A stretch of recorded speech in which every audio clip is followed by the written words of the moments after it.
Hello everyone, and peace of Christ to all of you. Please invite your friends and let us have some good time together. The Muslims, they strike back with the answer and they refuted us. Yesterday we mentioned to you how Muhammad believed that the cat was created from the sneeze of the lion, and how Satan was saved by holding the tail of the donkey so he can enter the ship of Noah. But you know what? The Muslims always have an answer.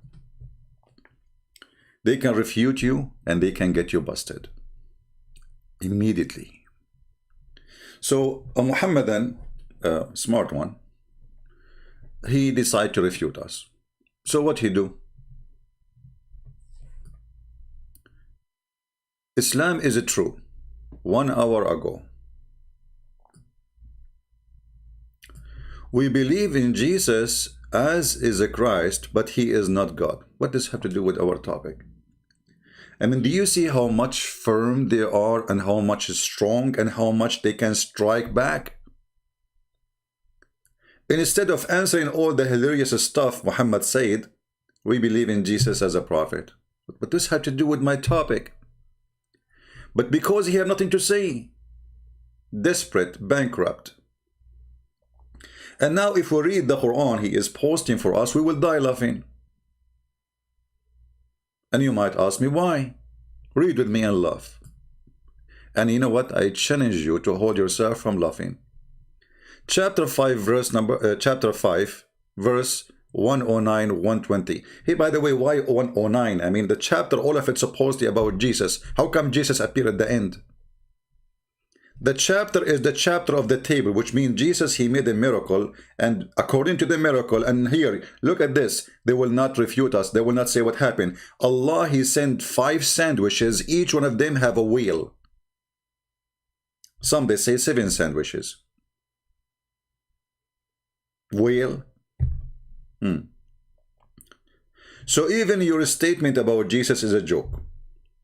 And then, consider the day God gathered the messengers and say, what response do you receive? What response did you receive? Did they receive a response? And look at the rest. They will reply, we have no knowledge. He just said you receive. They say we have no knowledge. So they are lying. Did they receive or not? Compared to you alone are indeed the knower of unseen. Yeah, this is why Allah, he knew how Shaitan, he hold the tail of the donkey so he can get in the ship of Noah. You see, Allah is all-knowing. But how many times Muslims, they keep saying Allah and his prophet knows best? They are, they commit shirk. They are mushrikeen, kuffar. According to Islam, to associate a man with God, you are a kafir. And this is exactly what they do. They associate Allah with his false messenger. So, if we continue the comment, let us go to the comment here. Okay, so look at this conversation. Allah, he said to the messenger, okay, what respond you receive? They said, we have no knowledge, which means, I have no idea. What are you talking about? And on the judgment day, the God will say,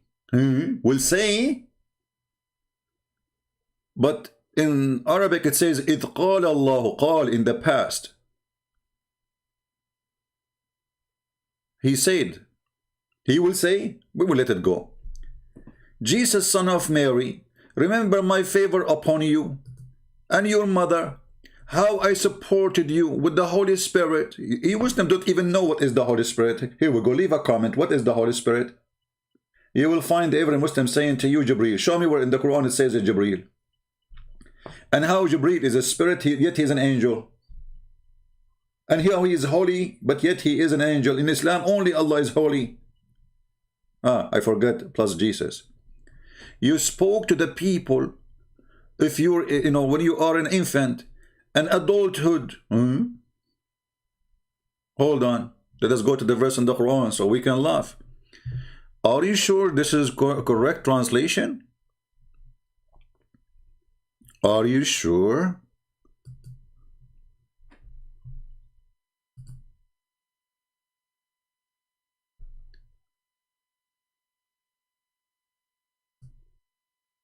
Read with me, Abdul. It says here, تكلم الناس في المهدي وكهلا. كهل, an old man. So how Jesus, according to Islam, been taken up to heaven, and the Quran saying that you speak to them when you are an infant, and you will speak to them when you are old, not adult. Kahlan. Kahlan. Now a Muslim, he might say to me, oh, kahlan have many meaning. Like what? Like what? Any Muslim we have in the chat?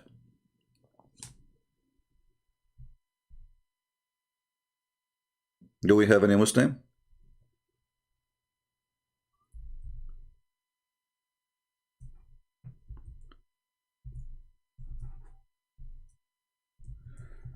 Let us see. And by the way, take a note. I supposedly I will make the video short. Yeah. Oh boy. Very short.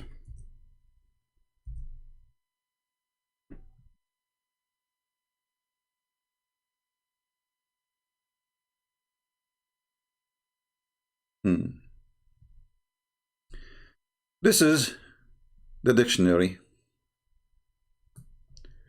Kahl, kuhuli, elderly, elderness,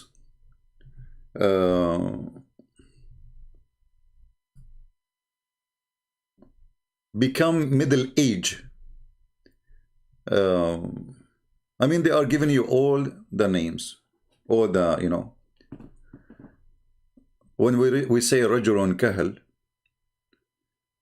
we are talking about a person who start having gray hair in his hairs. Now, for sure, not everybody have a gray hair is an old person, because some people, they have a gray hair when they are even young, right?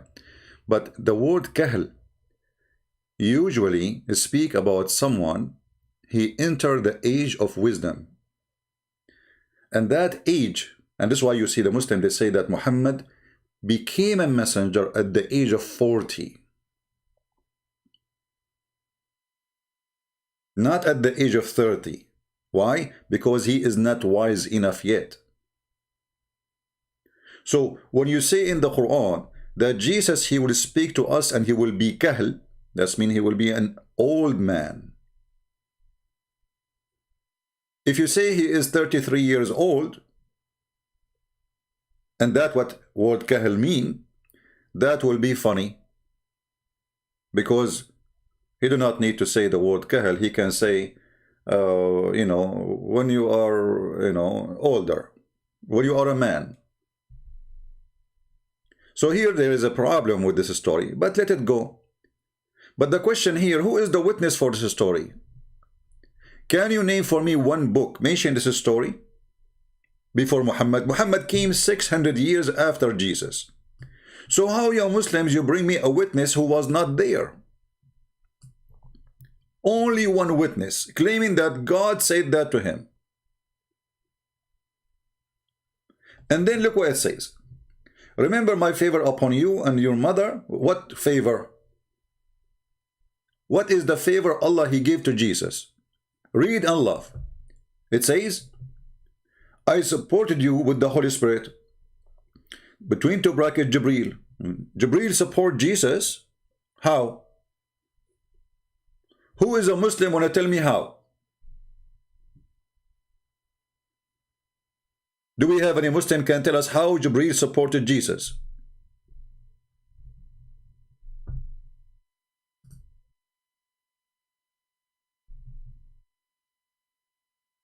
Copy paste nation. Anyone can tell me how Jibreel supported Jesus?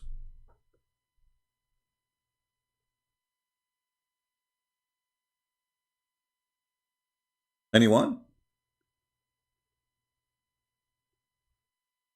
I mean, the stupidity is all over the verse. Look what the verse is saying.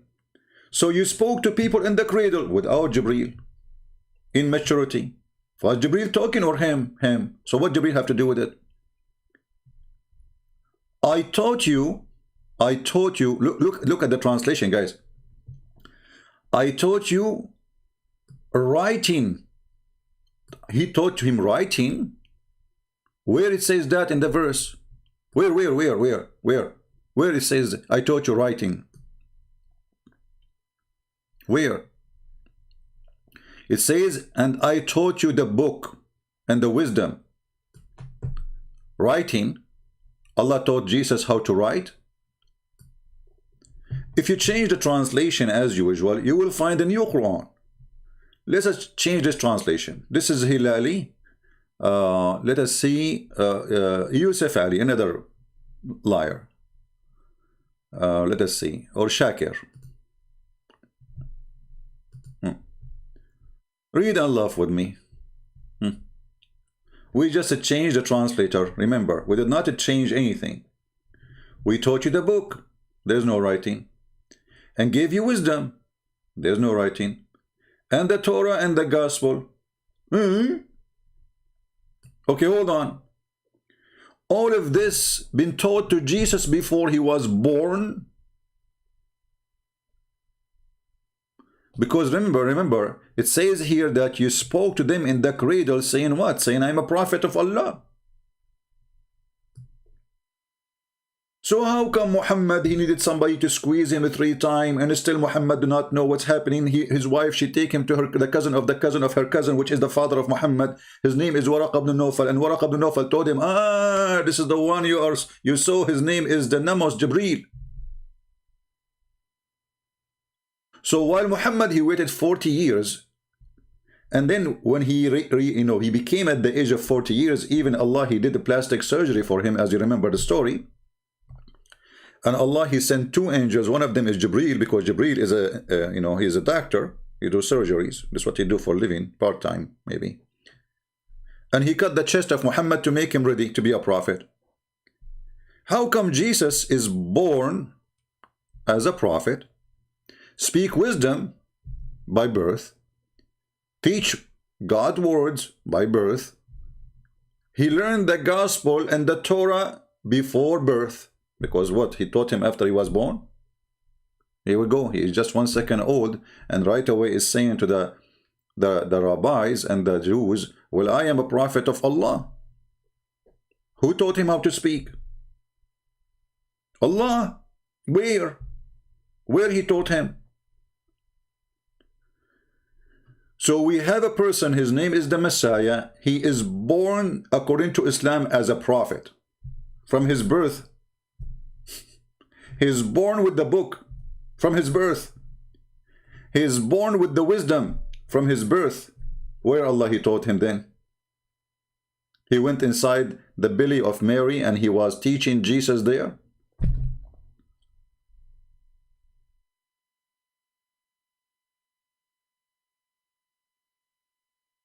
Then we continue. And then it says here, and when and do you remember, by my will you made a bird from a clay, you created him by my will. Hold on.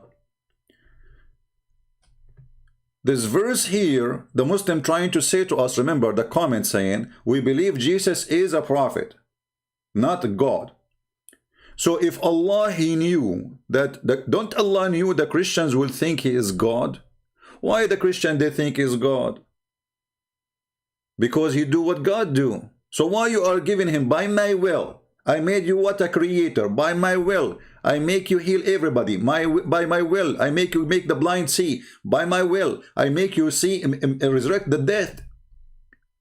So when Allah, he gave all those things to Jesus, do he knew that Jesus would become God in the eyes of the Christians?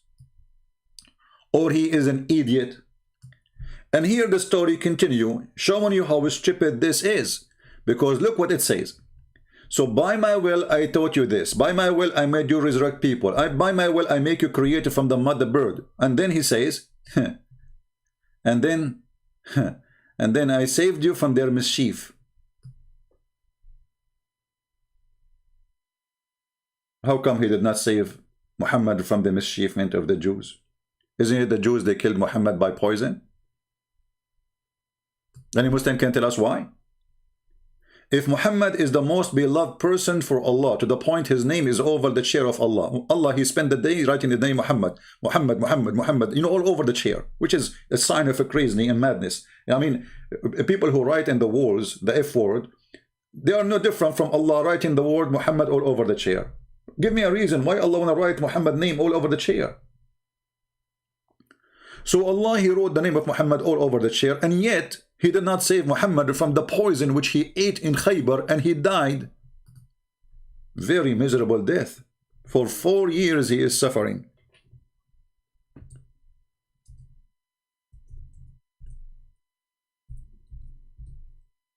So Allah is willing to save Jesus from the mischievement of the Jews, according to the story, but Allah is not willing to save Muhammad from the mischievement of the Jews. Question, why? Any Muslim can tell us why?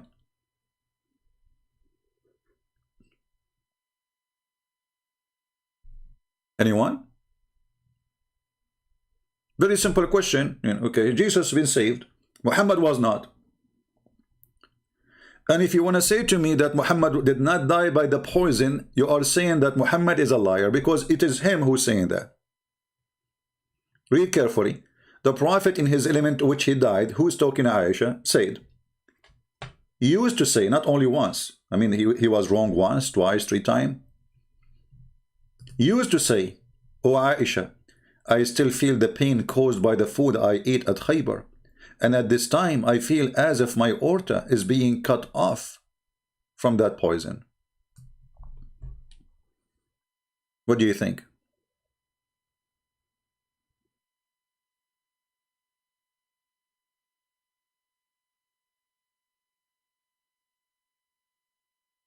Anyone? Slava, you know, guys, if you have a question, try to make the question relevant to the topic. Otherwise, you are not being mature. Sorry to say. Because if I want to stop the topic I'm talking about to answer your question, it's mean you don't care. You go to the class of physics and you ask a question about geography.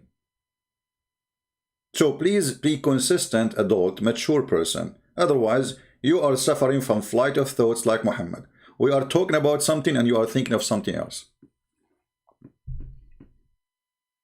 So, the Prophet, he died by poison, by the Jews. Allah saved Jesus from the Jews. Why? No answer. Who was the witness that Jesus was saved? Nobody. Can you name for me one person he was a witness there? Can you show me one book saying that Jesus been saved by Allah? Can you even show me the word Allah in the whole Bible?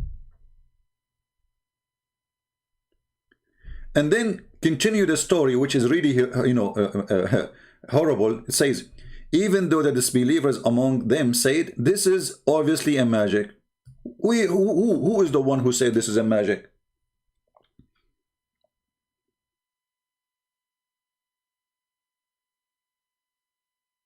The billions of the Christians, they say this is magic, or they believe in it.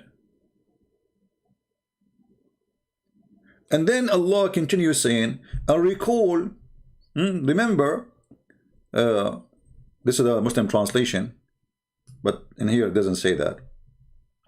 But he's going back to say Allah is reminding Jesus of what he did to him. I mean, look at this funny, silly conversation.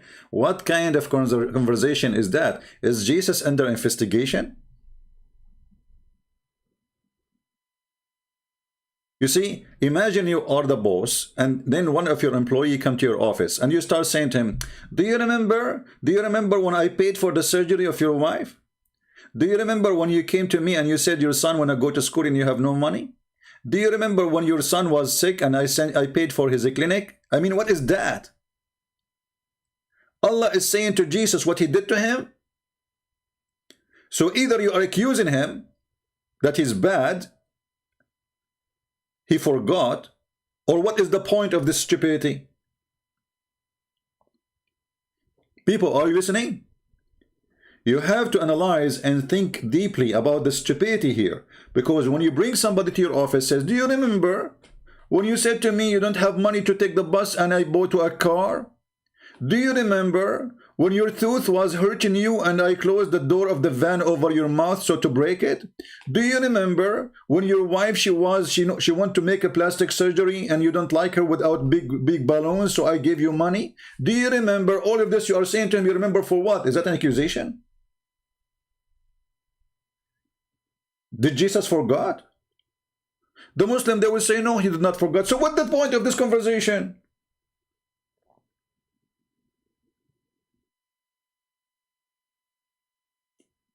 You make such a conversation only with the person who is bad. A bad person who forgot what you did to him. Do we agree? You remind him that you are a person who I help a lot and look what you are doing. People don't recall good things I did to others until the others do something wrong. Do you remember what I did to you? Do you remember when you came to borrow money from me? Do you remember when your mother-in-law, she hit you in your head and I am the one who gave you the bandage? Do you remember when your mother-in-law, she threw you in the street and I gave you a bed? So this conversation can happen between one he did a favor and the other one he denied it, a bad person. Otherwise, what's the point of this conversation? And then he jumped to the disciple of Jesus. Question, why Jesus have disciples?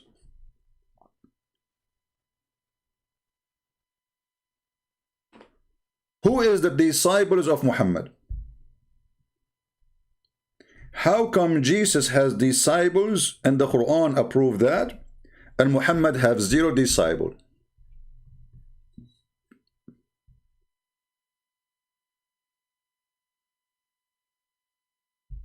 Any Muslim?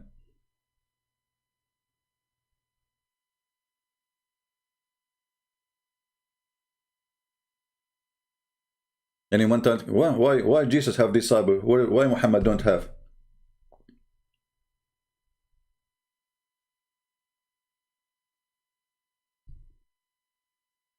Okay, we will zoom a little bit. No problem.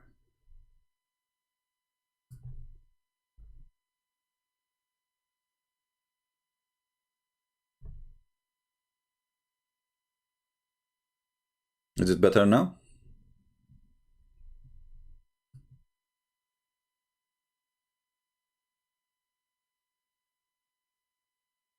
Why Jesus has disciples? Who is the disciples of Moses? I'm waiting for Muslim to answer. Who is the disciples of Muhammad? How come Jesus only have disciples?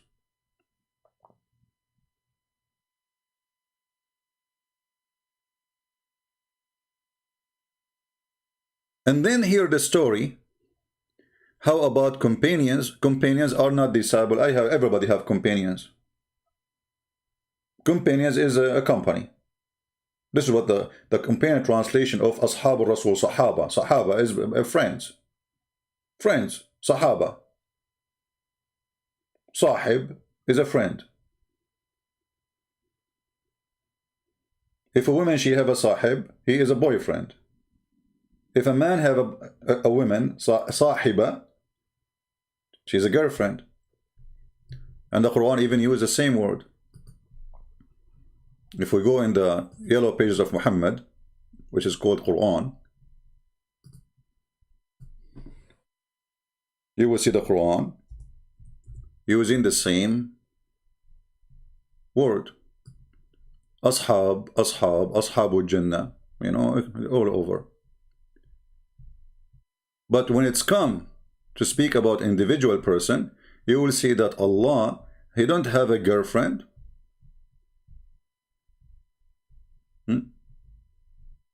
As an example, chapter. Let's go more. All of those actually, you know, look how many times the word is used in the Quran. Look. Like here. مَا ضَلَّ صَاحِبَكُمْ وَمَا غَوَى. Your friend, he did not, you know, sahib, a friend. Even Muhammad himself is a companion. This is about Muhammad. Muhammad here is the companion.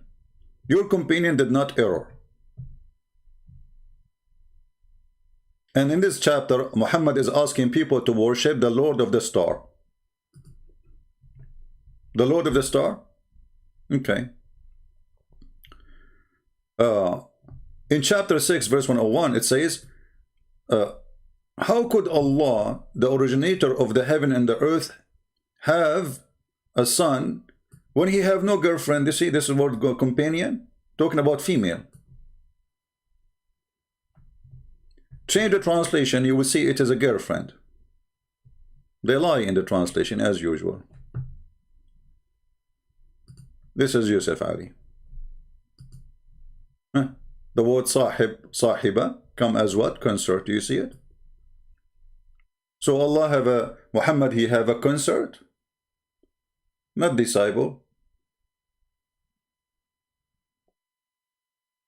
There's a huge difference. When you have a consort or you have a companion, that means all of you are equal. Do we agree? They are equal, right? But the disciple mean that there is a master and there is a follower.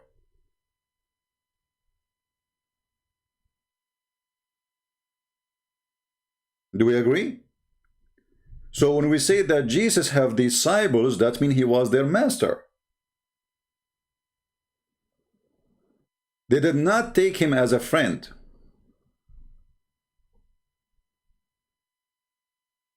Yet Jesus was so humble, and even he decided to wash their feet to teach them how to be humble. Don't be proud because you are my disciple, you go and take over the people and control them. If you want to be a master, you have to be a servant first. So when the Quran agreed that Jesus have disciples, and there's nowhere in the Quran Muhammad have disciples, then you need to explain to us why.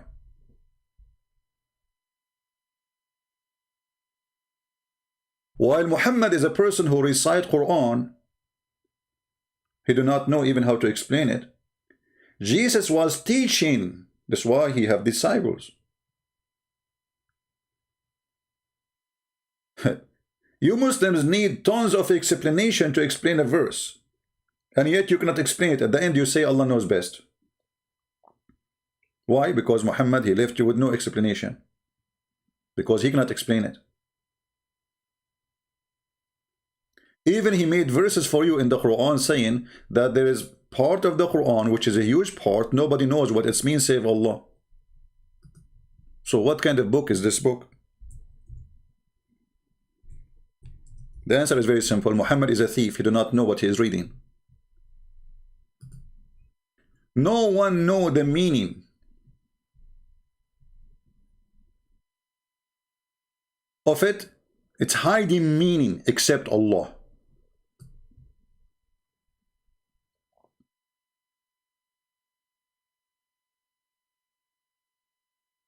How come Jesus did not say to his disciple, nobody knows what this is, what I'm saying to you meaning? I mean, how in the world you say something to me and you do not know what it's mean?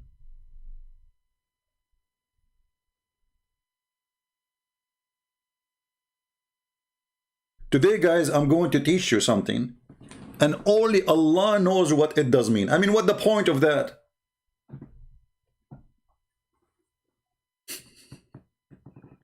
You see, if this is about a prophecy in the future, I will say, okay, you know, maybe in the future we will learn about it. But no, this is not about any prophecy. It's just a stupid talk. Nobody knows what he's talking about. And he, Muhammad himself, he does not know what he's saying. Because he's a thief, copying it from others, what they said. So don't ask me, I have no idea. I'm just a person who delivered to you. So the Muslims agree that Muhammad is a messenger. What does that mean? He is a messenger of the messenger of the messenger of the messenger of Allah. So Allah, he gave the message to the pen. The pen, he wrote the message in the tablet. The tablet gave the message to Jibreel.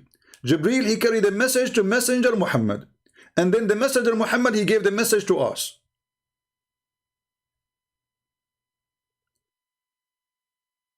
In the case of Jesus, Allah, he taught Jesus. Jesus taught us. That's it. So Muhammad is the messenger of the messenger of the messenger of the tablet of Allah, of the pen of Allah, of Allah.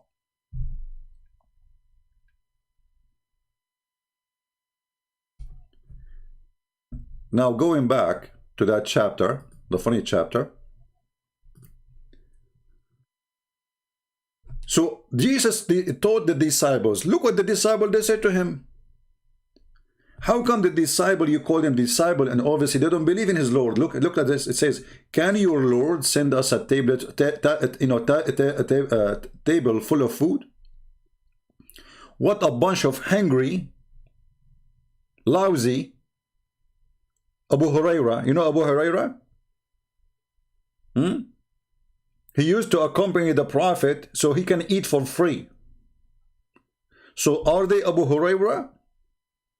I mean, from all the miracles in the world, the miracle they want now, can you ask your Lord? I thought they believe in his Lord. So why they are saying to him, can you ask your Lord? Isn't it their Lord his Lord too? And their Lord too? But the conversation is proving the opposite. They are saying to him, can your Lord send us a table full of food? Since when God is the one who have a buffet and you ask him, hey Allah, can you send me a table full of food, Allah? And then if we go and read this, we will find that Allah, he sent down 7 sandwiches. Each sandwich have a whale. Chapter 5 verse 112, and read the comment later. You will see the Muslims, they don't answer the comment about our topic. They will say something else. They keep jumping from a branch to a branch. It's like, you know, chasing a turkey. I don't know if you ever chase a turkey. The turkey can fly, by the way. So you chase him, he jump and fly, go like a chicken, you know, like from place to place. Look, turkey, stop! I wanna. It's a turkey religion. So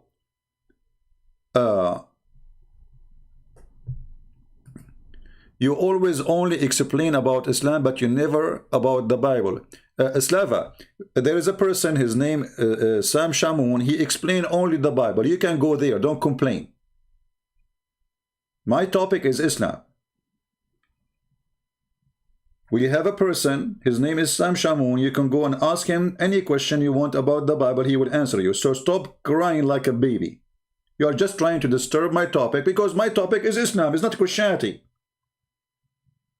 You see, I'm reading for you now Islam. I'm not reading the Bible. Do you see me opening the Bible? Say, hey, guys, today we have Bible study. So don't be a stupid fool again.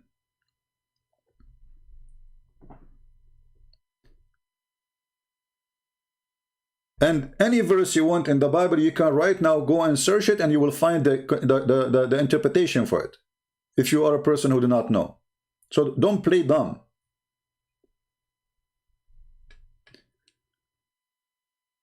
So Jesus, the son of Mary, can you bring us a table full of food? If we go to Ibn Kathir, what we will find?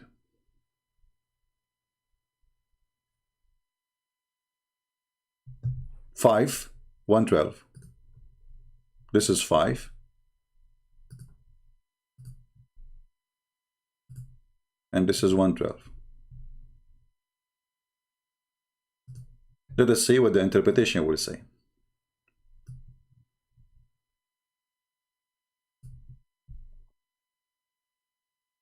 O Isa, son of Maryam, can your Lord send down a Ma'idah, a table from heaven? The Ma'idah is a table that have food. Are you sure? So only you cannot call it Ma'idah if had food. Okay. Some scholars, they say the disciple requested the table because they were very poor. Were poor. Oh, they are a bunch of homeless, hungry, you know. This is the first they want. They don't want shoes now. They want food. And depraved. So they ask Isa to supplicate to Allah to send the table full of food down. Then they could eat every day. Huh? So this is everyday buffet. Allah, He sent the table every day. You eat from it. There is food.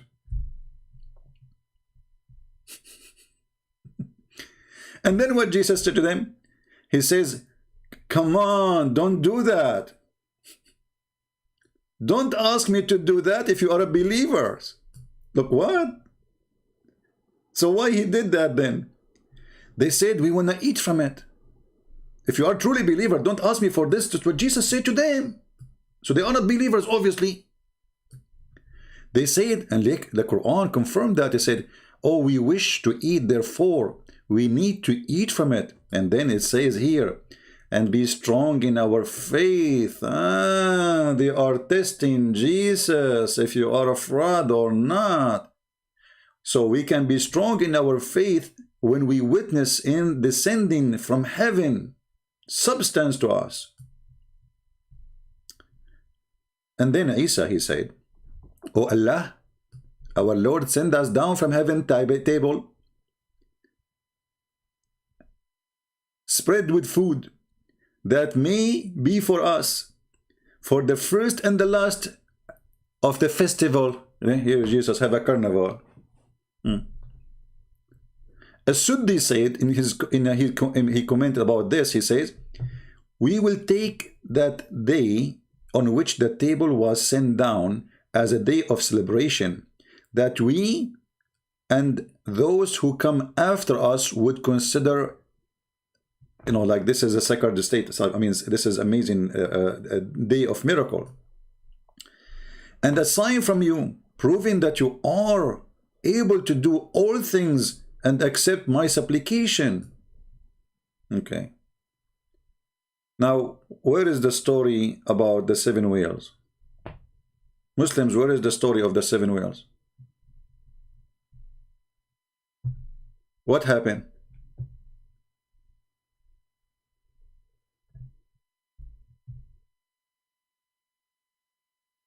Huh? Where is the 7 whale story? How many Muslims here, they believe in that Allah, He sent him 7 whales?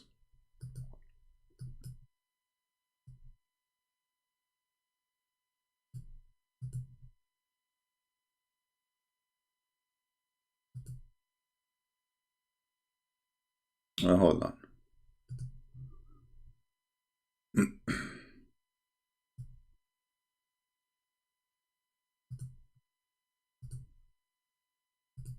So simply what Muhammad did, he took something, he learned the Christian believe in it, he added his own spices,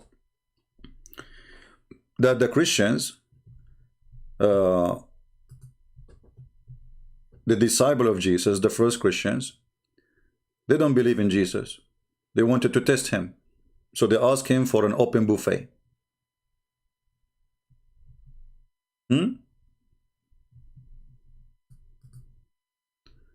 My browser froze. Let us see.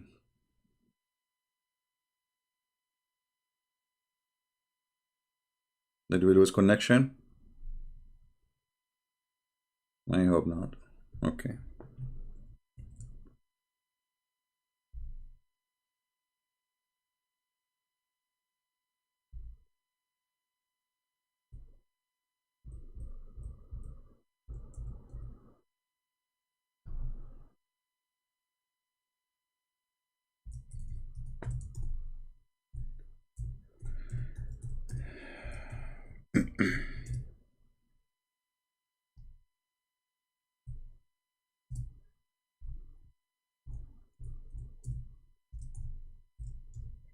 Let us see.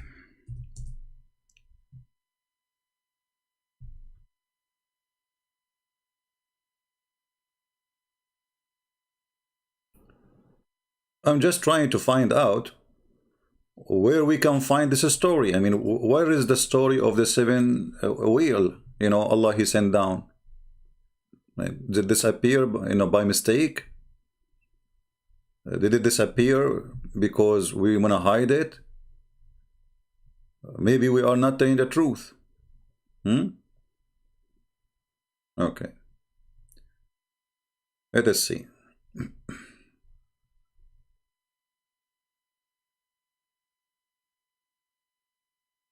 Just to show you how they lie in the English website.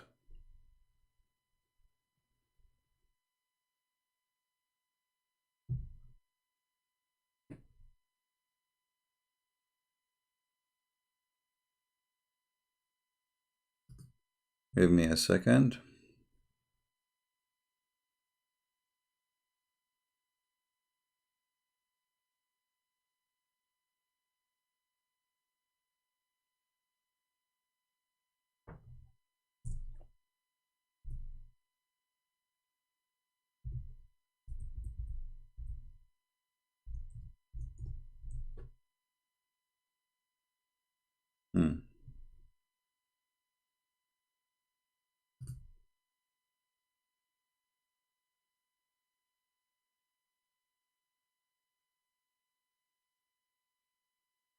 Here we go. This is Ibn Kathir in Arabic, and this is Ibn Kathir in English. This is Ibn Kathir in English. I will give you the link for Ibn Kathir in English and tell me if you find the word whale exists anywhere. If in case I miss it, the story of the seven whales. This is Ibn Kathir in English in front of you, and this is the link. And this is Ibn Kathir in Arabic, and I will give you the link. So how come in the Arabic version of Ibn Kathir speaking about seven whales sent down from Allah to the disciples, but we cannot find it in English version? I gave you the link for both. You can use Google Translation. This is the official government of the Kingdom of Jordan. This is Tafsir Ibn Kathir. The same chapter, the same verse. Chapter 5, verse 112. Here it says that the angels, they send down a table. They are carrying a table, and on it there is seven whales and seven loaf of bread.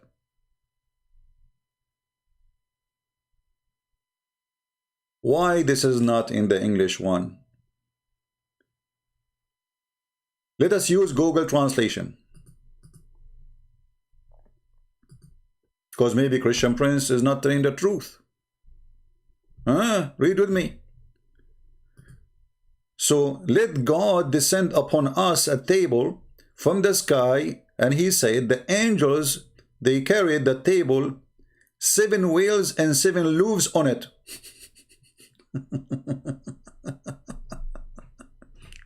But we don't find this is in the English translation. Where is the seven whales?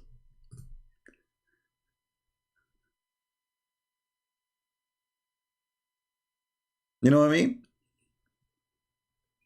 Where is the seven whales? Here we go. I gave you the page. Show me where is the seven whales. Why they took it off? How this is the Ibn Kathir in English, and yet you take more than 50% of Ibn Kathir in English, in Arabic. So if I am not a person who have enough education to remember, now man, in Arabic it says different story. You see what happened? If you don't have a privilege of to be a person who did read a lot and learn a lot, and you speak Arabic too in the same time, then how you will know that this is missing? There's no way. So you read Ibn Kathir, you will not find the story. So Christian Prince, he said, Ibn Kathir says that, you go to Ibn Kathir, there's no thing. The Christian Prince is obviously not telling the truth. Where we can find the way the story? Is it there maybe? Oh, hold on. I missed. Hold on, guys. Look, it says seven fish. I missed the part here. It says here seven fish. They changed the word whale to fish. Look. I missed it. Sorry, I apologize. But you remember the story yesterday? We mentioned to you about the cat? how Shaitan, he sneezed? In Ibn Kathir, it says that the last animal who entered the ship, it was the donkey. And then they cut the speech there. They cut the whole page. Here they are giving us some. Look. So the angels brought a table down, contained 7 fish and 7 pieces of bread. But this is not what Arabic says. It says 7 whales and 7 loaves of bread. Simply 7 sandwiches.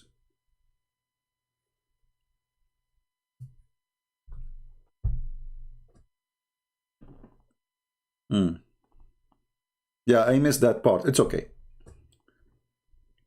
And this is why I gave you the website to look for it with me. Maybe I miss it. So the reason I did not find it, by the way, I searched for the word whale, is not there. So they translate the word whale as a fish. I searched the whole page, the word whale is not there, so the story is not there. But they changed the word whale into a fish. In Arabic it says ahwat or hitan. And this is why in Google translation is giving you the word whales. Why? Because this is what it says. So now, Allah, he sent 7 whales in 7 loaf of bread, 7 sandwiches. Why 7? Any Muslim can tell us? Why Jesus have only 7 disciples? Why 7 whale and 7 sandwiches, 7 bread? Again, it's a fabrication. Where they are getting those stories from, we don't know. You tell me. Which book it says that God, he sent to Jesus 7 wheels? Is that what the Bible says? The Bible says totally different story. Why the Christian even want to change this story? It's going to be more amazing if the food is coming from the sky. So why we Christian, we change the story? The story is different in the Bible. It's about, he told them, do you have food? They said, okay, we have this food. We have little fish and, and bread. He blessed it, and then people, they keep eating from the same basket. That's all. There's no food is coming from the sky. There's no whale. There's no tablet. There's no table.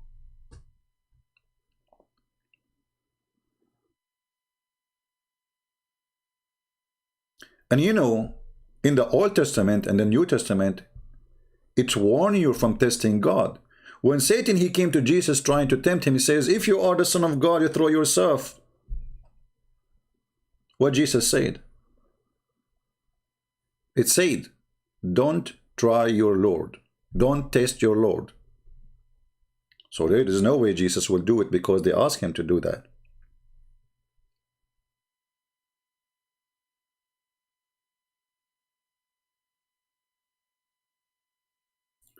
So Jesus asked Allah to send a table for Jesus. Okay, how come when Muhammad, the people ask him to do miracles, Allah, he don't do anything? How come so easy with Jesus? I mean, Jesus, you say something, okay, right away, delivery come, Amazon, knock, knock. You have delivery, okay, you ask for a table full of food. How come Allah don't do that to Muhammad?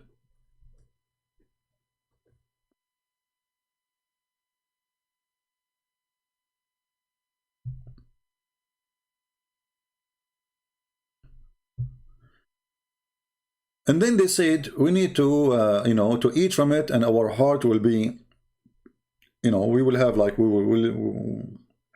will be sure that you are truth, But look at this. That's meaning we should not accept a messenger of God, claiming to be a messenger of God, unless he do what Jesus did. This is what the verse is teaching us. Correct?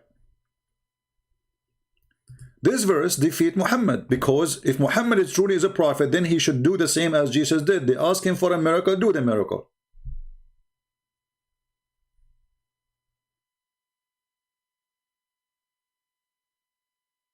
Are we listening?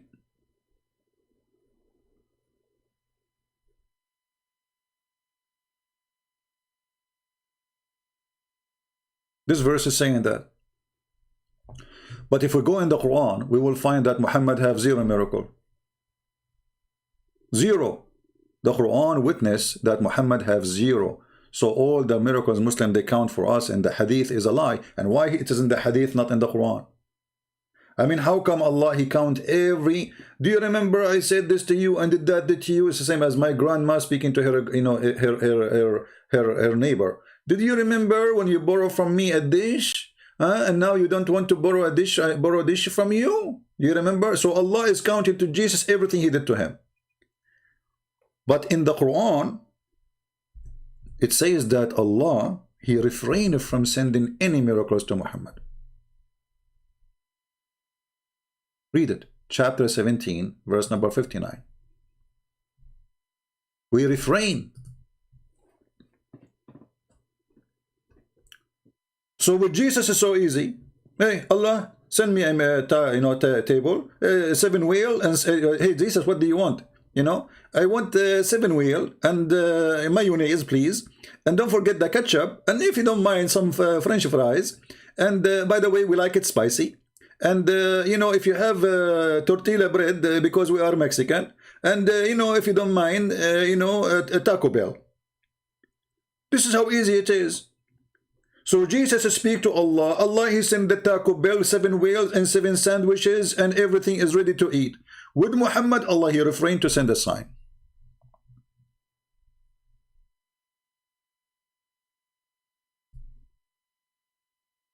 And this verse is given to Muhammad after the chapter of the moon, where it says the moon is split. So if the Muslims they say the moon split is a miracle happened in the time of Muhammad, but even that verse says the moon is split, doesn't say who did split the moon. It says the moon is split asunder, and judgment day is soon, but nothing happened. And then we give him a verse after it, way after, saying we refrain from sending miracles. Did you send a miracle or not? The Muslims, they might give you an answer saying, don't you know the Quran itself is a miracle? You idiot. What kind of answer this answer is? If the Quran itself is a miracle, that means the sentence itself is a miracle. So how he say he refrained from sending miracle when he is doing miracle in the same time? When you say the Quran is a miracle, that means the same verse is a miracle. Okay, but he is saying we refrain from sending miracles. Do you see the madness? How the Quran is a miracle and Allah saying we refrain from sending miracles. It's like somebody you know, making a cake and he say we refrain from making cake, but you are making cake already. Isn't this is a cake?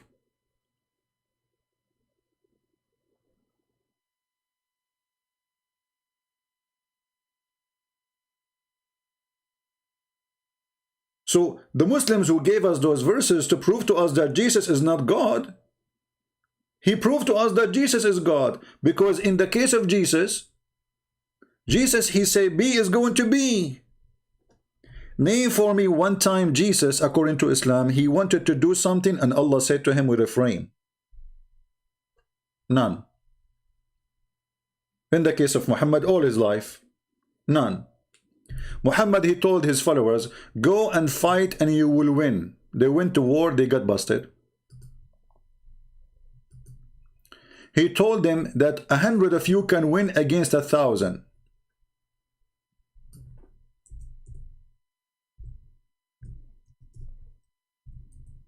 They went to war, they got busted. He lied. He was just exaggerating to make them fight and think they will win. He lied. O Prophet, rouse the believers to fight. If there is 20 among you, patient and persevering, they will vanquish 200. That means 1 to 10. 1 to 10? Is that really happening? Or this is impossible? Let us see. If 100, they will vanquish 1,000. 100 Muslims, they can kill 1,000? That's a miracle, must be. If there are people without understanding, okay, those people kuffar, they are stupid. Right away, the Muslim, they came back and they got busted. And they said to Muhammad, you said to us we will win. What are you talking about? Look what happened. Muhammad right away he gave them a verse. He says, Allah, he gave me this. For the present, Allah has lightened your task, for he knows that there is a weak spot on you. Like what? Allah did not know that they have a weak spot on them before he sent them to war. And what is the weak spot? So even so, if there are 100 of you and preserving, they will vanquish 200. Like what happened? From 100 they can fight 1,000 to 100 can fight 200.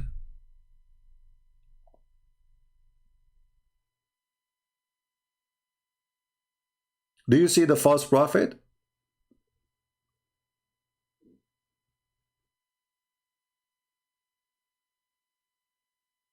If Allah, he is God, and he promised you one can win against 1,000,000, you will win. Who care about the number? If God is with me, who could be against me? If God decides to be in my side, it doesn't matter really if it's 1,000,000 or 100. Do we agree? So Allah, guys, leave Zahra. Who is this Zahra?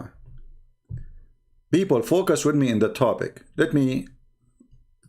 Okay, sorry Zahra, I have to put you in hide because you are taking people out of my... People in the chat, focus. I leave the chat open so you can focus with me in the topic, not a person in the chat. Otherwise I will disable the chat. I'm not sitting here, it is Sunday.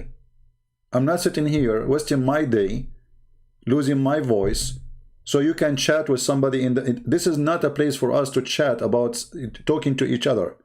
Here we are learning. It's a classroom. So either you want to listen or you are here coming to, you know, blah, blah, blah. Leave the Muslims for me. Show me how good you are in the comment section when a Muslim he posts something. Not here. So listen carefully. If Muhammad is a prophet of God and Allah told him 100 can win against 1,000, do you think Allah can make it happen or not? The answer should be yes. And look, the conditions is the same. Among you, patient and preserving. Patient and preserving. The same in the second verse. Like he did not change like the conditions. So if they are patient and preserving, 100 can fight 1,000. Okay. So what happened? If you are, now he found a weak spot on them. Okay, what is the weak spot? But still they are. If you are patient and preserving, so the condition is still the same. Where is the weak spot?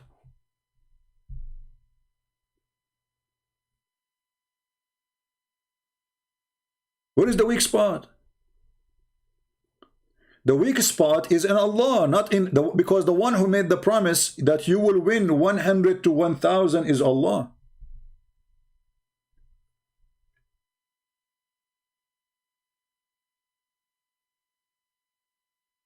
How come in the case of Jesus, he don't do that? Oh, there's a weak spot on me today. I cannot do that. Jesus, he challenged them. He says, you can destroy this temple and I will build it in 3 days.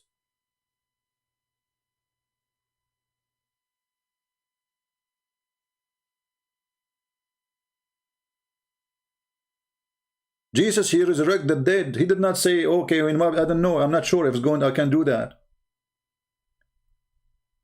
When people, they asked Jesus for something, they were sure he can do it. Imagine you are a blind man sitting in the road and there is a person, his name is a Christ, walking by. What a blind man will ask for? Why he asked Jesus for to be able to see? I mean, what kind of request is that?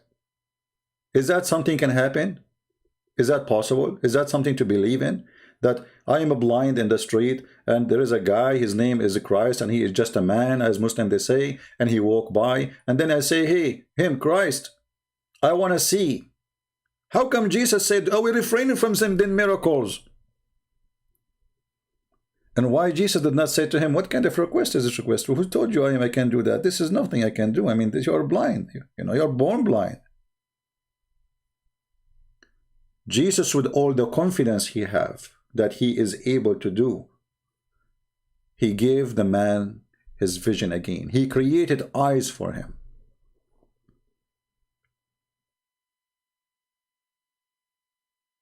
In the case of Muhammad, Muhammad is so proud about his sexual ability.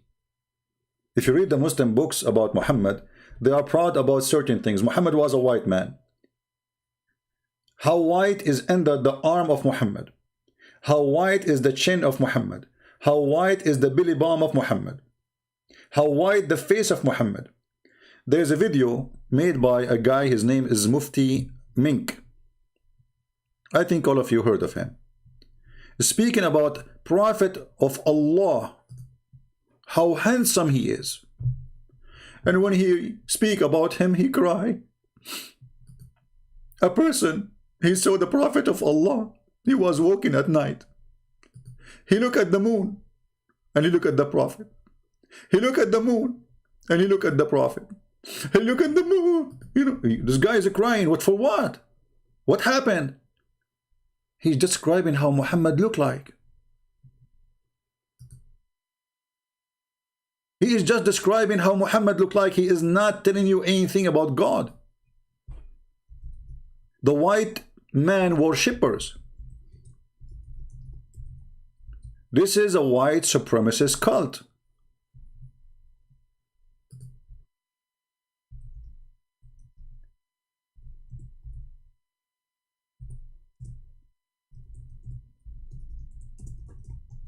I'm trying to find the video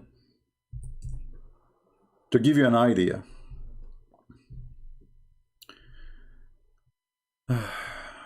Where is the video?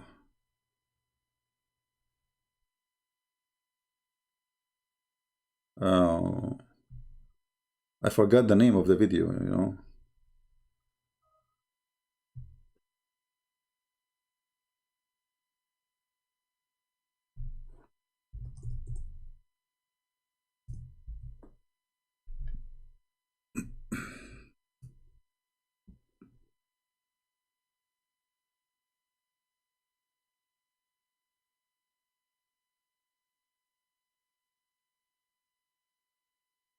Let us see.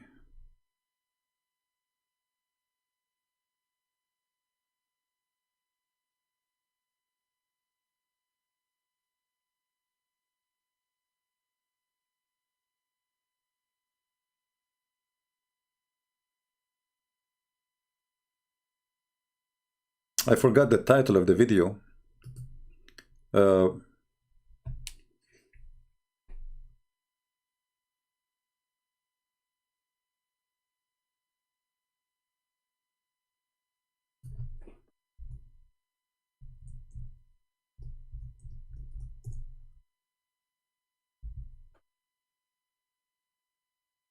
And the guy, his name is Salava. Post your question for me, I will answer you soon. But next time, learn. Let's see.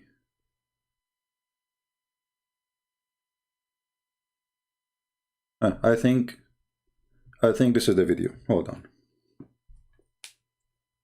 Salava, give me the question. Give me the question. You are crying like a baby in the chat. You have a question for me.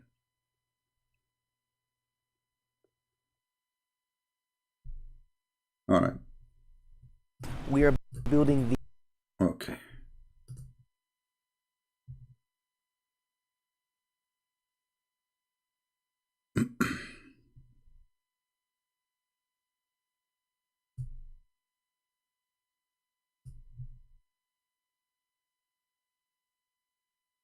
Now the Sheikh, he will describe for you how Muhammad looked like. Look at the description of your Rasul. And for some, this would be the first time you hear what your Prophet looked like. I saw a man of striking appearance. Oof. ظاهر الوضاء. Unbelievable. أبلج الوجه. Radiant face. حسن الخلق. Beautifully created. لم تعبه الثجلة. His belly wasn't protruding. His what? His belly. I mean, we start talking about Muhammad, about his belly. The belly of the Prophet. ولم تزر به السعلة. Nor was his head disproportionate and small. Even the cuff of the Prophet. We have to describe his cuff. We had to describe his cuff. وسيم قسيم. Proportionate and delicate. Finely made, a specimen of a creation. في عينيه دعج. In his eyes there was a contrast. The dark was immensely dark. The white was excessively white. وفي أشفاره وطف. And his eyelashes were long. What? Even his eyelashes? Are we talking about a porn star? Are we talking about a prophet of God? Are you sure? Look how he is. You know, his eyelashes is long. How long? You will not believe how long. Like eagle wing.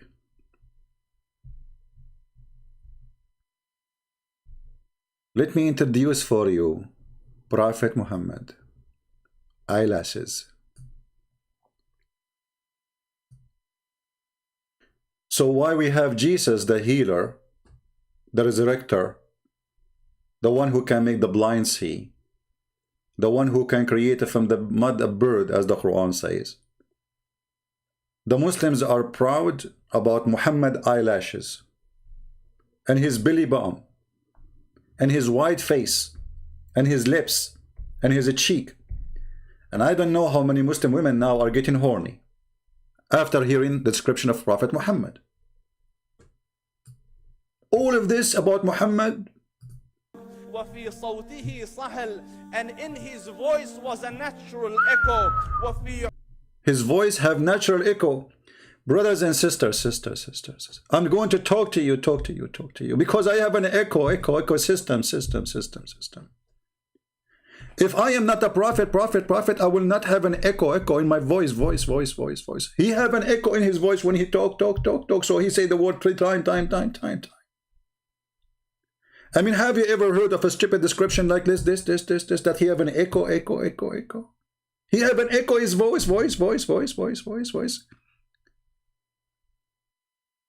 This is how they see their prophet.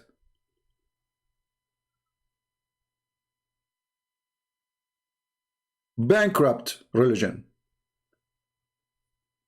Totally bankrupt. عنقه سطع. And his neck was elegantly long.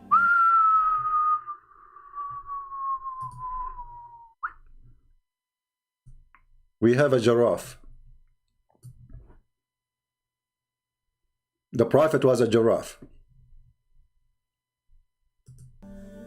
وفي لحيته كثافة. His beard was full and not like Zakir Naik. His beard is full. I mean, come on. If he is not a prophet, he will not have a long neck. He will not have a beautiful white belly button. He will not have long eyelashes, and he will not have nice beard. thick. أزج أقرن. His eyebrows were arched, but they were not joined.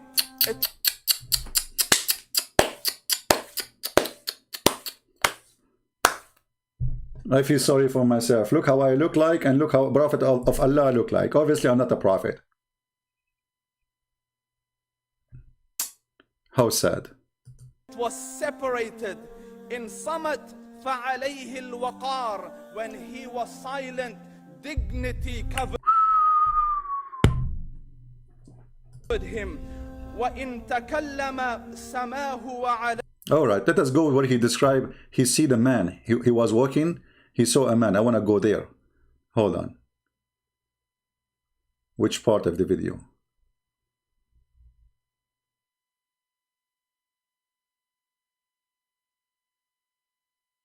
Oh, here we go. I think here, because he start, pointing his finger to the moon.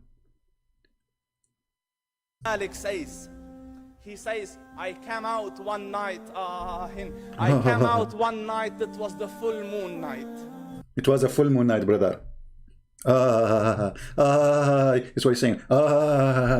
Like, what is that? Okay, what happened? Look, he's going to cry. Look how they act. Look how they act, to make Muslims follow them and believe in them. He's going to act now. Why? He's talking about the look of the Prophet. Why you are crying? What happened to you? Why you are crying, brother? The Prophet is so handsome and you are crying? You cannot handle how handsome he is? What happened? And how handsome he is. He's so white. Listen to this. And I looked at the moon, and in the desert, understand, the moon is an awesome sight. It is smooth, it is radiant, it is clear, it is gentle compared to the scorching sun at which they are used to. So the moon was the epitome of beauty. So he says, I came out at a full moon night and I looked at the moon and I saw it beautiful, handsome.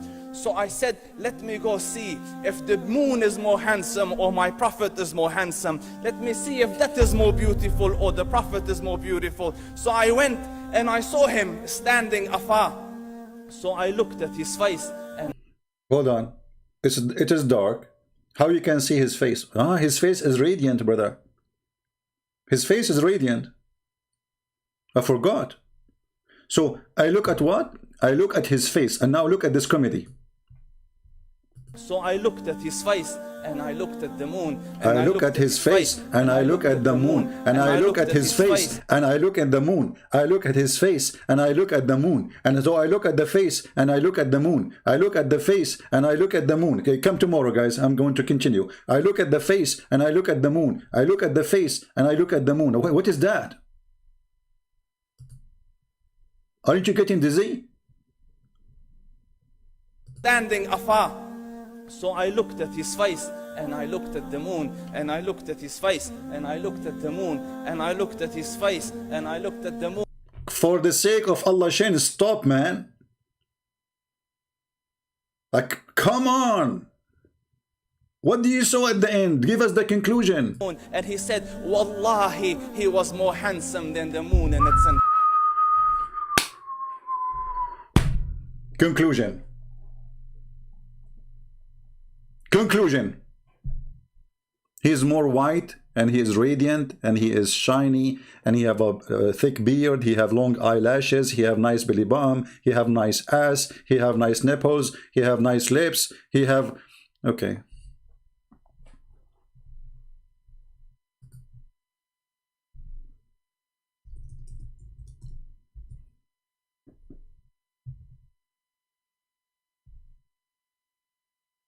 Brothers and sisters on Allah, let me introduce for you Prophet Muhammad.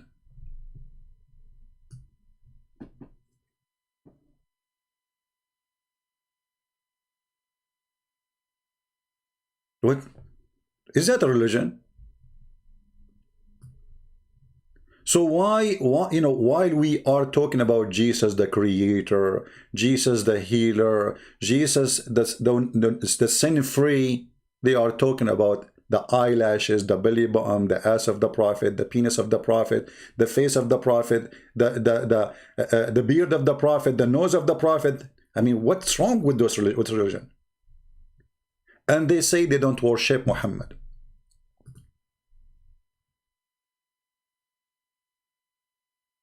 Yeah, I will give you the link. Here we go. This is the link of the video. I'm going to take this video down very soon. All the videos actually in my channel, I will take them down. So download them as soon as we finish. All right? I will keep them only for a few hours, and I will take all the videos down. I don't keep videos on my channel, as you know. So, don't spam the text, my friend. Hoop, hoop, hoop, bloop. Don't do that. I will block you in the chat. Don't do that. Come on.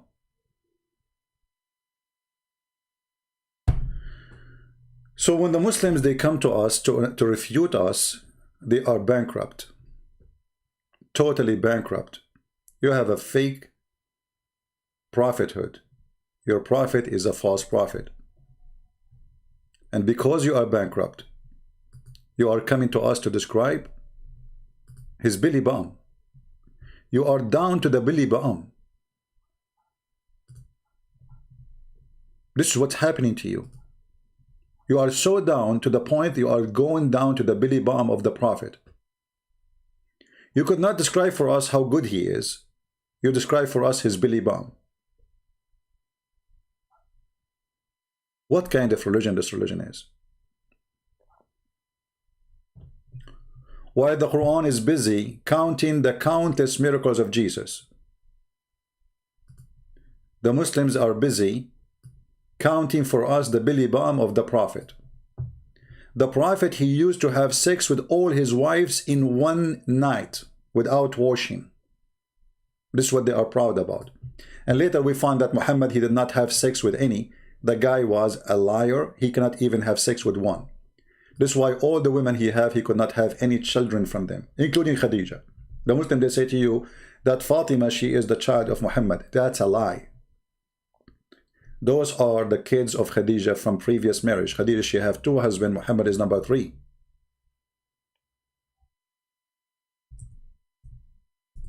And Aisha, she witnessed that when Muhammad, he go out and he's saying, yesterday I was having sex with all my wives. Aisha, she got him busted. She said the prophet, he imagined himself having sex, but in fact he did not. And they claimed to cover his lies about having a very powerful person. The prophet continued for such a period of time, imagining that he had sexual intercourse with his wife, but in fact he did not. How we can trust even this man? The only thing can you make you trust him is the description of this guy. He have all long eyelashes. I'm sure many of the ladies now, they are thinking, why we don't have the eyelashes of a Prophet Muhammad? Many women these days, they are putting fake eyelashes, which is funny, you know. I go in the store, I find like women, they have like, you know, I don't know, even it's so long. I mean, it's like, are you going to fly with them or what? I mean, it's fake. It don't even look good. Anyway, that's not different topic. Fake eyelashes. Fake eyelashes, fake breast, fake face, fake lips, fake, you know, and fake Muhammad. So, Muhammad, he imagined himself having sex, but in fact he did not. So how can we trust him that he is not imagining he saw Jibreel? If you Muslims agree that Muhammad was bewitched, so we are talking about a bewitched man with long eyelashes as you claim.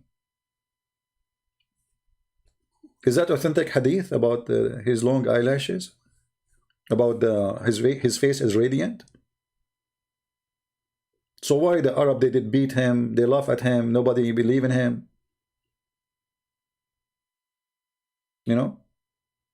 Why even his uncle did not believe in him? His uncle, the one who grew in his house. He died and he don't believe in him.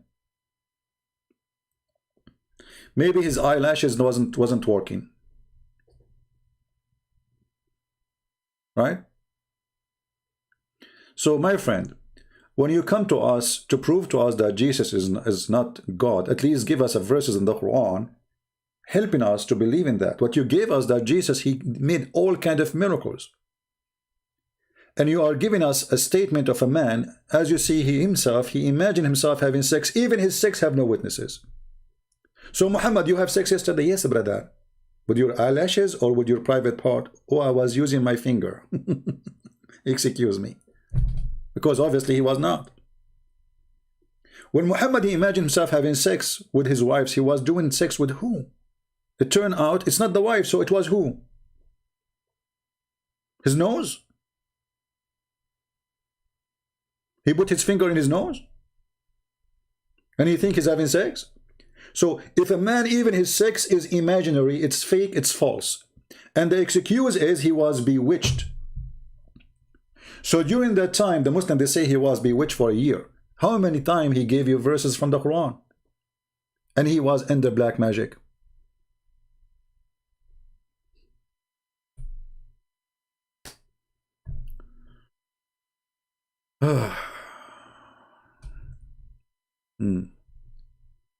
A Muslim saying to me, you are a liar. Guys, look at this. I mean, look at the Muhammadan.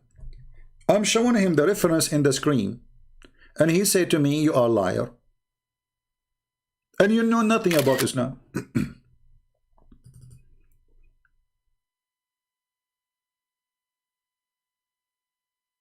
Are you sure? But I'm showing you the hadith. It's Sahih Bukhari. You're a liar.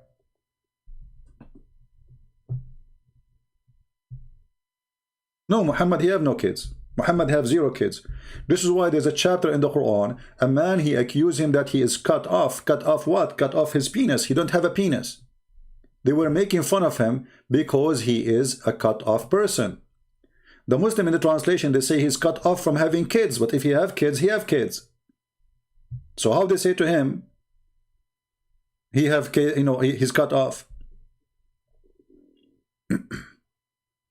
Right?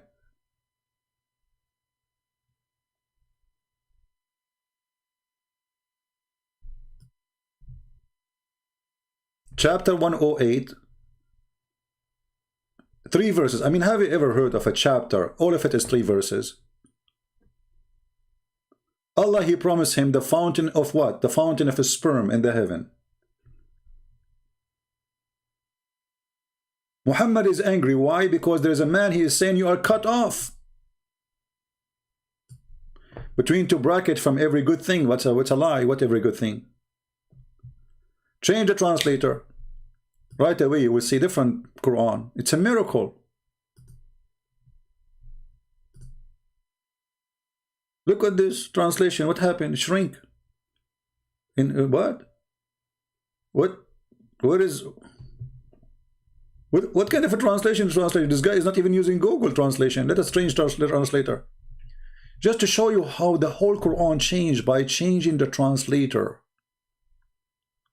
Let us see Maududi. Doody. Verily your enemy alone has been cut off from the roots. Well, nobody is talking about Muhammad, he cannot have kids. Look. All the translation. Let us change translator. Biktal.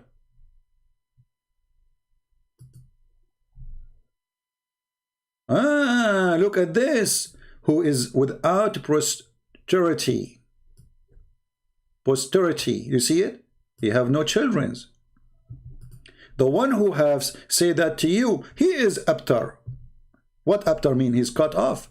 Change the translator again. Let us go to Shakir.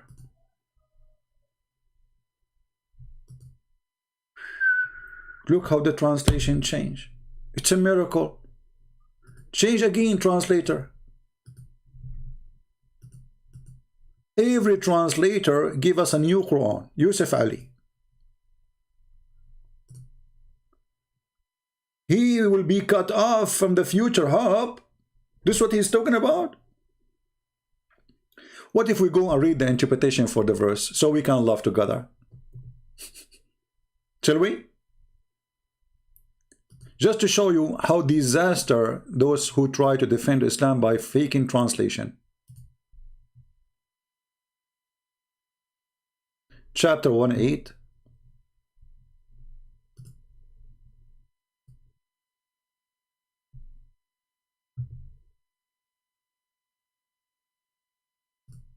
All right.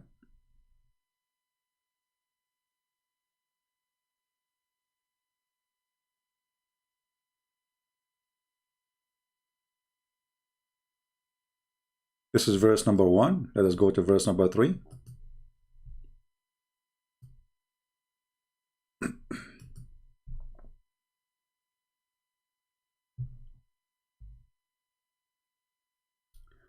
I will answer you, Mr. Akib. And remember, you are the one who said that, so smile. Take us, this is a selfie. Okay. Guys, read carefully. This is the interpretation of the Quran. It says, it say to the insulter, the one who despises you, and not though, without two bracket, who is without posterity. He will be without family and children. So the person is accusing him that he have no children. The Muslim, they say, this is when the son of the prophet, he died, but Muhammad, he don't have a son. Where, son of who? They say from Mary the Copt. Go and see the hadith where Aisha, she said, he don't look like you. He have nothing to do with you.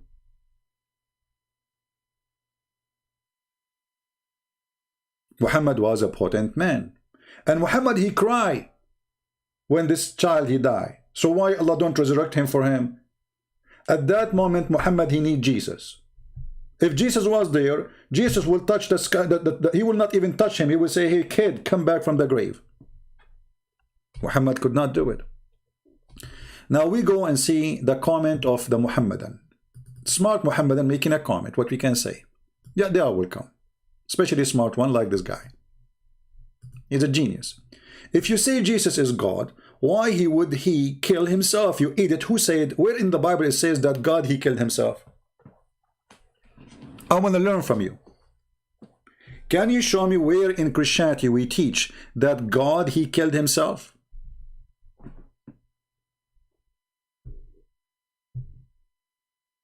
Can you show me? Or you are making a new religion now?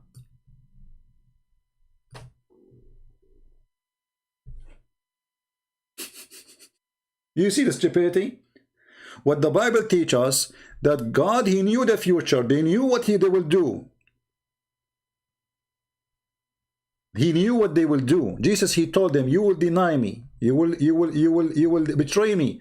You will say, I don't know you. He knew the future. And this, isn't the Quran says that God only know the unseen? That is Jesus. And then they did. And then the Jews, they came, the Roman, they came and they arrested Jesus. So it's not Jesus who called them. He say, hey, come and arrest me. Hey, Jesus, my name is Jesus. I want you to come and kill me, okay? Yes, I'm God. I want to kill myself. Yes, come and come over. Where are you coming with this story from?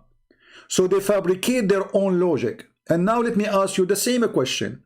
If Jesus is not God, how come the Quran says that the Jews, they killed prophets? And how come Allah did not save them? And who is the prophet the Jews, they killed? Any Muslim can tell me?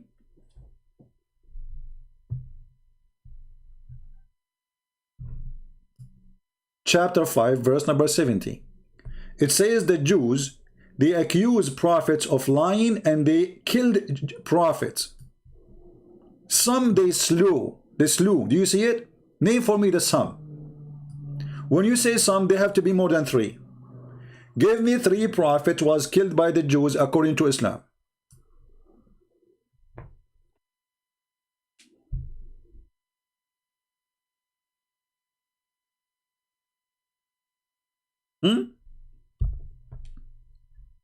Name for me. Jesus was saved. Okay, so who else was slew by the Jews? Yahya, show me the verse that says they killed Yahya. Guys, imagine the stupidity of this book. How Allah, he forgot to mention what the Jews did to Yahya. If Yahya, which is John the Baptist, it's not there. So this is why I'm challenging you. Show me. When you say to me Yahya, you get story from where? From the Bible? Your God Allah have time to tell me about the ant. She said to the ant, hide, otherwise Sulaiman will crush you. But he have no time to tell us what happened to John the Baptist.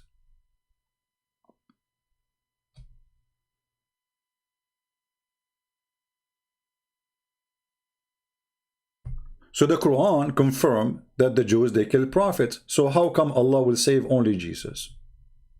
And how come the Quran never mentioned a name of them? A failure?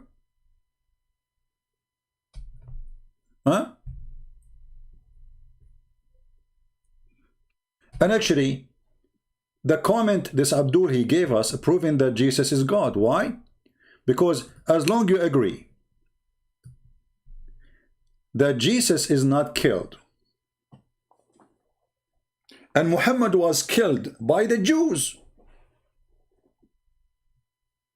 so who is more superior? The one who you can kill or the one who you cannot kill? This is a question for you Muslim. This is your belief, not my belief. If your belief is God should not be killed, and actually true, we Christian, we believe that they killed the flesh of Jesus, God always alive. This is why it's called resurrection. Resurrection is resurrect between the flesh and the spirit or the soul.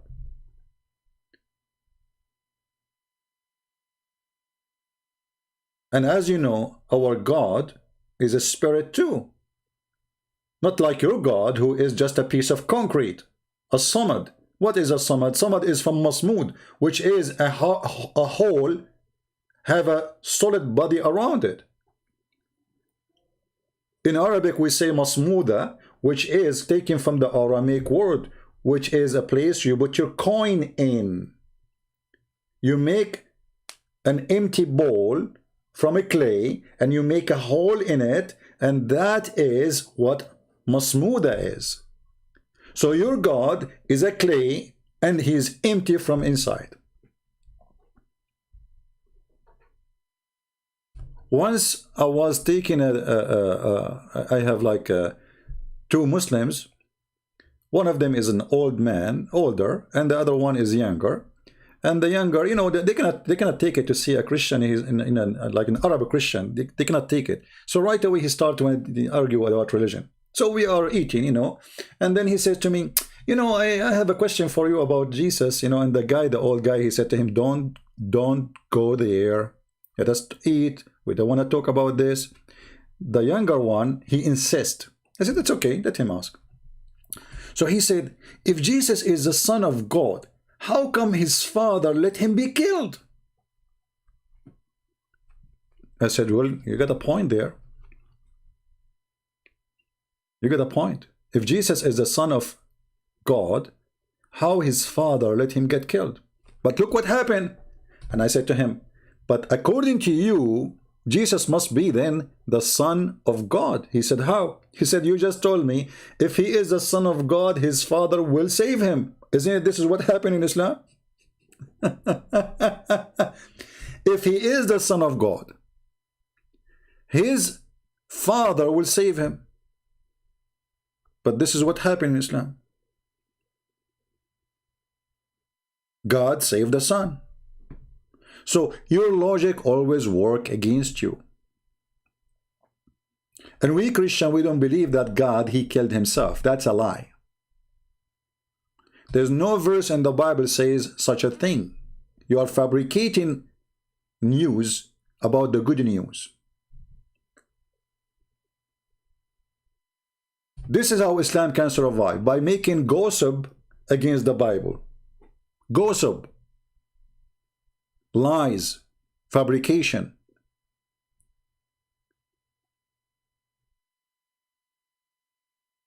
And look, if we ask the Muslims what the Christian believe, they say to you, believe in Trinity. Where is the Trinity in the Quran?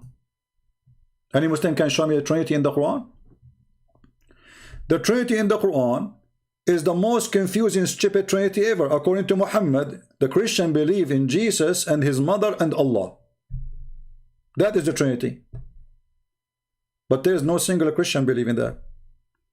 And not only that, Muhammad, he is so confused to the point he said this. Look at this. This is a chapter 5, verse number 72. It says that the Christians, they disbelieve those who say that the Messiah is Allah. Well, if the Messiah is Allah, so what is the Trinity?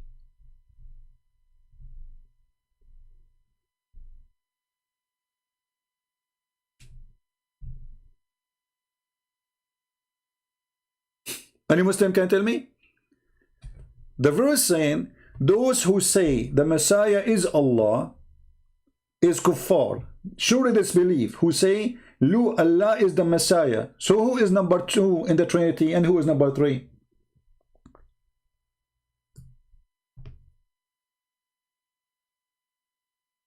Any Muslim can tell us?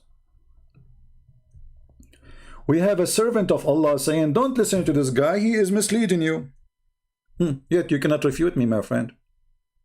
Is that how misleading working? You cry like a baby, but you cannot refute me? Get me busted. If the Messiah, according to the Christian, is Allah, so who is the second person in the Trinity? Any Muslim can tell us?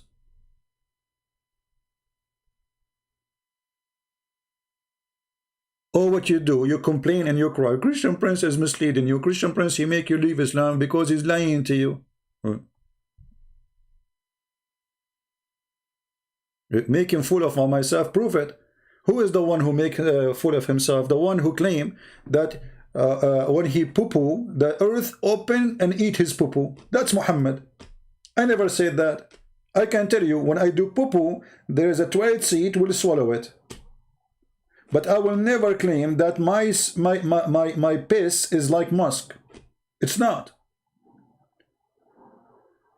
You Muslims, you fight over his piss. And even you drink the camel, the prophet urine. And too bad we don't have any of it no more. I mean, you know. Misleading, talking about misleading.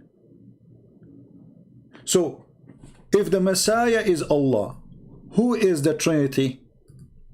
Look, the verse after it says, they disbelieve the one who say he is the third of a three. Okay, if he is third of a three, if the Christian believe that the Messiah is a third of a three, the verse here saying that Allah is the Messiah, according to the Christians. Question, who is the second in the Trinity? And the third? Any Muslim can help us? Look, it says there, the Messiah is Allah. The Christian believe the Messiah is Allah. They don't believe that the Messiah is beside Allah. In different verses, it says the opposite. It says they believe in Allah and the Messiah. This is how stupid this book is.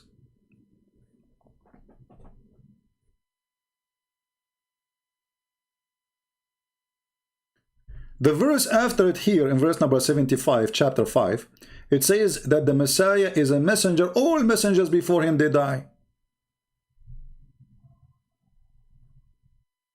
Look at this. Messenger like whom passed away. But did Jesus pass away?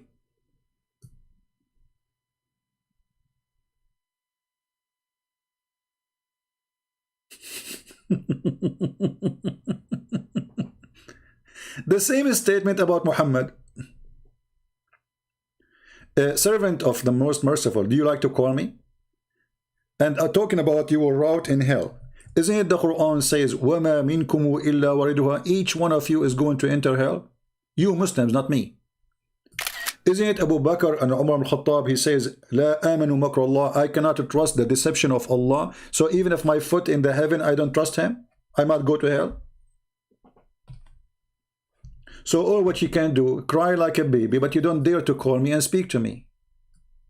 Do you dare to call me? And let us hear your answer. Additional to your cry. You can bring all the tissue you want with you. You can use your bed sheet.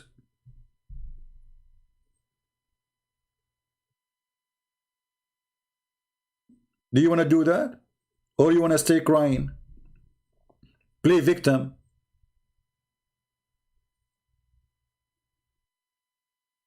What kind of servant of the most merciful?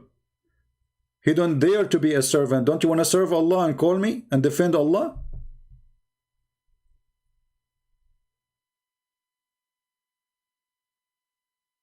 I am the agent of the Dajjal. Let us talk about Dajjal then. You see, you are inspiring us to laugh at Muhammad.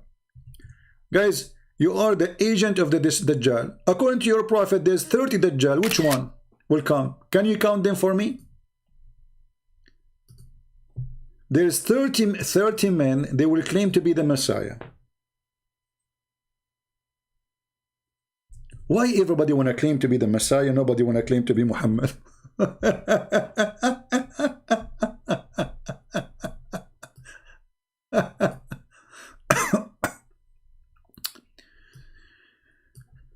a Dajjal will come to the Medina and find the angel guarding it. So Allah willing, neither Dajjal, no plague will enter it. But all of us, we know that Medina have a plague on it, a false prophet. He claimed that no plague can enter the Medina, and Dajjal cannot enter the Medina. Go check right now in the health department of Saudi Arabia about plague in the city of Medina. Is Corona now in Medina? Is Corona now in Mecca? But Muhammad, he promised you that such a disease will not enter. A false prophet, and this is Sahih Bukhari. Don't tell me it's weak.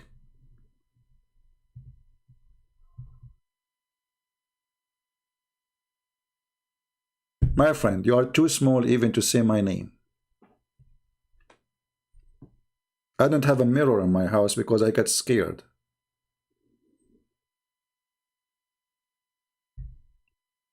I go like I look at the mirror like, what the heck, I'm going to leave. I cannot stay, you know. You want to talk to me?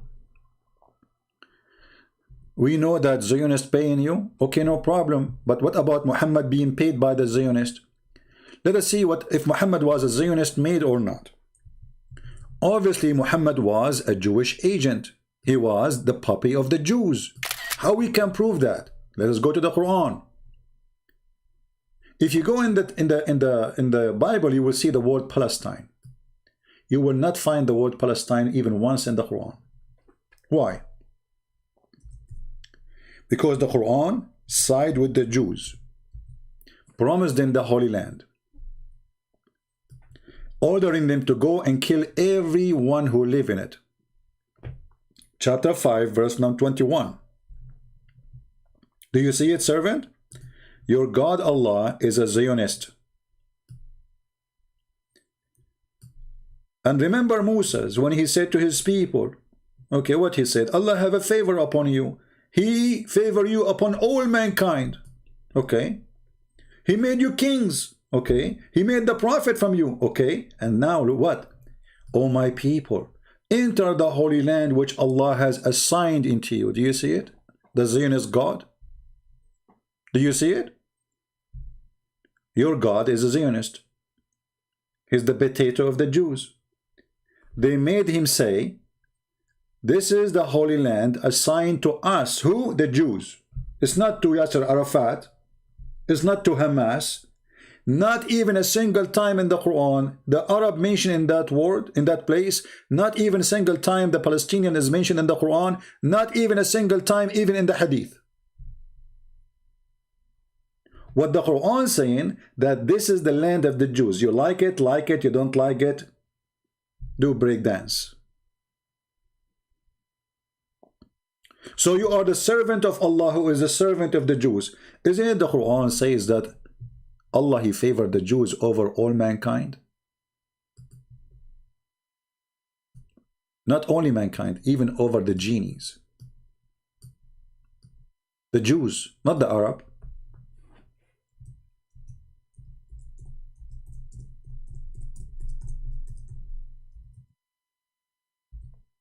Look at this. Look at this. Your God is a Jewish made person. Chapter 2, verse number 47. O Jews, O children of Israel, remember my favor upon you, my special favor upon you. What is that? I favor you upon everybody else, all mankind. Translation here is false. And here they say for my message. What my message? He favored them. Change the translator. This is Yusuf Ali. Let us take different potato. Hilali and Khan. Miracle will happen now. Look at the translation, brother. O children of Israel, remember my favor which I bestowed upon you. I preferred you to al-alameen, mankind and genie. And between two brackets, in the time of period in the past, where it says that, it's a lie. It doesn't say in the past. فَضَّلْتَكُمْ, I favored you. To make it like, okay, they lost their favor, you know, because later Muhammad, he flipped on them, right? So, But it doesn't say that in the Quran. That's why they put it for you between two brackets. Do you see it? The Quran all over says Allah, He favored the Jews. Question, why? He's a fool. Don't he know that Jews are supposedly, according to Islam, isn't it the Jews, according to the Quran, that are the most enemy to Allah? So how come Allah favored them? He was a fool?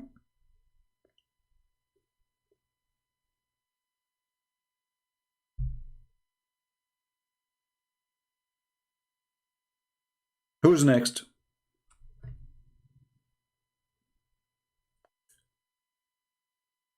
This is chapter 2, verse number 47.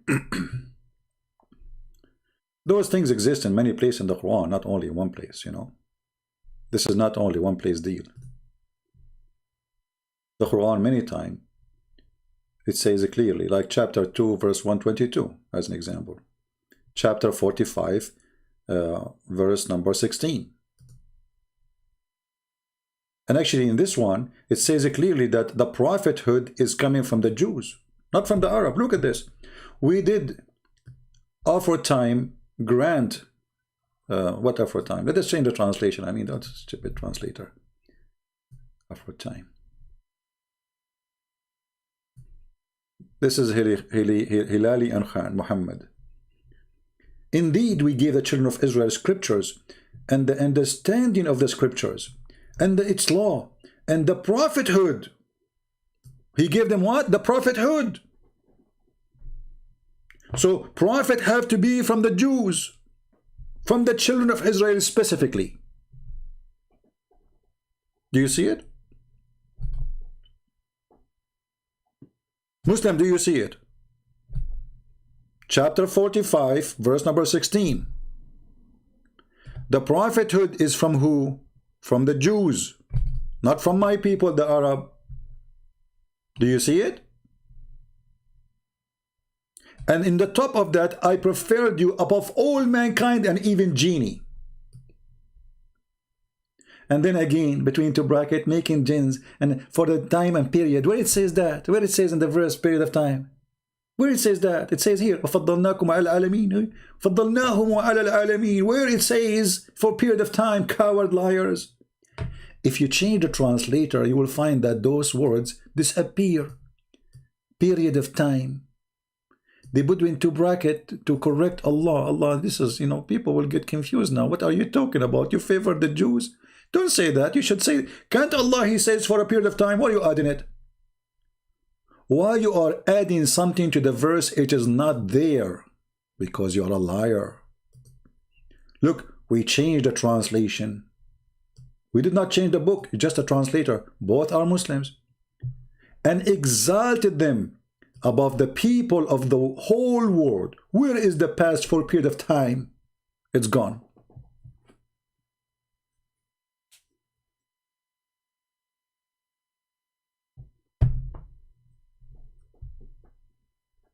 Do you see it? Watch my back? I know it. You like to come to men from their back, don't you? You are one of those who like boom boom with men. Get lost. Watch my back, you coward, son of Muta. I'm waiting for you. If you are a man, come to me. Watch your back. I'm really scared. This is why I have many books and I have tens of thousands of videos, because I'm scared, because I have to watch my back. Backstabber people. Coward. I see a cat in my backyard. This is the cat of Abu Hurairah. The cat of Abu Hurairah is here. All right. So as you see, they cannot refute us, they cannot answer us, they make death a threat, and we laugh. I'm a believer, my friend. People here, how many times you heard me saying, I pray to the Lord, He will not make me live long. Did you hear me saying that before? I don't care for life. I care to be a person as God He wanted me to be. I care to serve Even though I am the sinner, humbly I say I'm a sinner, but I do my best. So we don't fight to live long. We fight to live forever with the Lord. So my life it's ended today, ended tomorrow. Who care? Who care? You will die anyway. And time goes so fast. If you think you will live 100 years, 100 years will go like a second. You will die anyway. Jesus said, let the dead bury the dead. All of us, we are dead already. So if you think you can scare me by making me dead, you are a fool. You don't scare the dead, saying to him, I will make you die. It doesn't work for me. And trust me, if I'm a person who can be intimidated, I will not be here from a long time ago. And actually, I am the kind who, if you try to threaten me, I go more aggressive. I do the opposite. The Christians, the first Christians, the early Christians, amazing Christians, they used to feed them to beasts, to lions, tigers, laugh at them, and say to them, just deny Jesus, I will let you go. Look, you don't have to do this. I don't have to throw you to the beast to eat you. Still, this Christian, he will not accept to deny Jesus. Can you believe it? Even the stupid Quran speak about the Christians who they are burned alive to leave Jesus, and they refuse. Anyone knows the story? Even the Quran witness that we are people who fear no death. If you go to chapter 85, verse number 4. Remember how the people of Al-Ukhdud killed. What this story is about. It's about a king, his name is Abu Nawas. He came to Yemen. And he ordered to burn all the Christians if they don't leave Christianity. And none of them denied Jesus. And they started throwing people one after one in the fire, burning them alive. This is a story in the Quran. Do you see it? Chapter 85, read it from the beginning.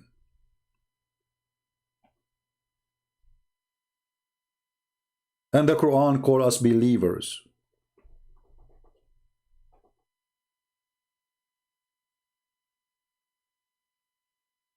So you are fooling who? We are the people who they throw them in the fire, and we do not deny Jesus. The one who keeps saying reference, please. Don't you see the screen? Are you blind? It's in the front of you.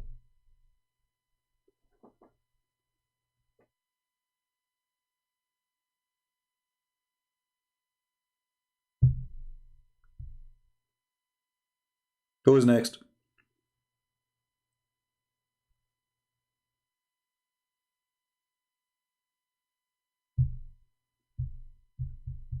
I say to you, you better watch your back, not me. For Jesus is coming any time. And then let us see who can protect your back. Your false prophet, he says that the Messiah is very soon coming down. And until now we are waiting. False prophet.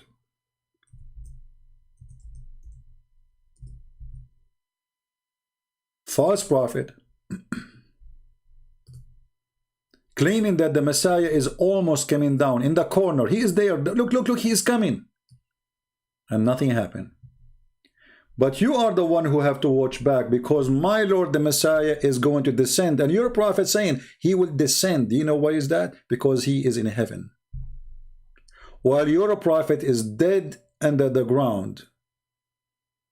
And the Muslim, they buried him because he stink, as the Hadith say. His stomach was farting. They did not bury him for 3 days. Ibn Abbas, he said, bury your friend, he stink.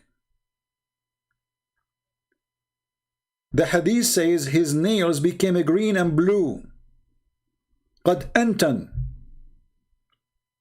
You buried him because he stink. You thought that he will not stink because Muhammad, he lied to you. He says, we prophet, our body will never be decay. And the Muslims believed him. So did not bury him. Okay, if our body cannot be decay, so why do they want to bury him? They should not. And they did not. 3 days.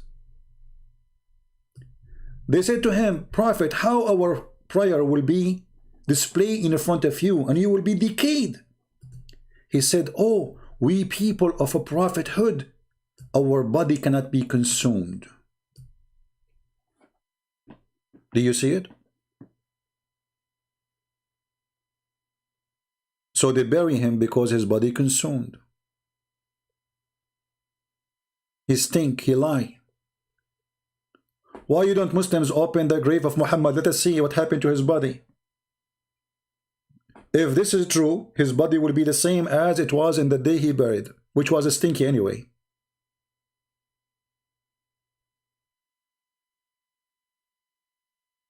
Right?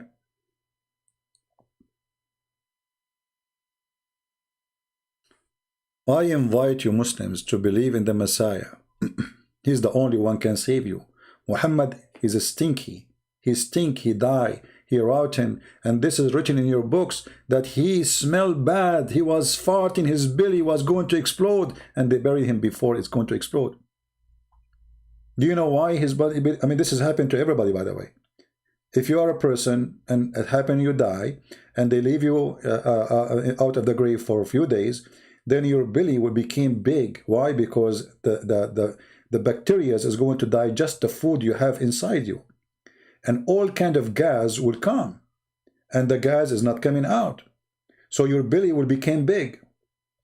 And then you will start farting every few minutes.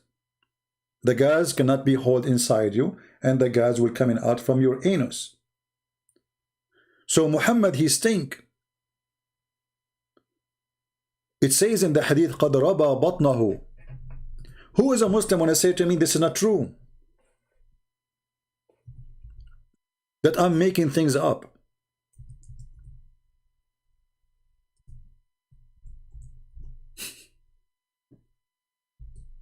Huh? Who want to say that I am lying? You don't dare.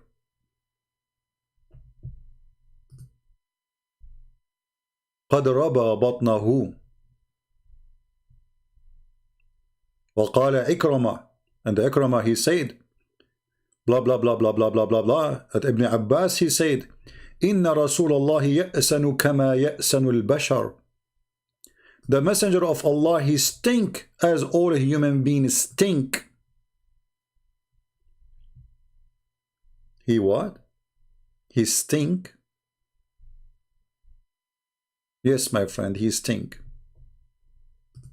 As all human beings, they stink. So you're a prophet when he says, oh, we are the prophet, our body, nobody, you know, our body will not decay. He was lying.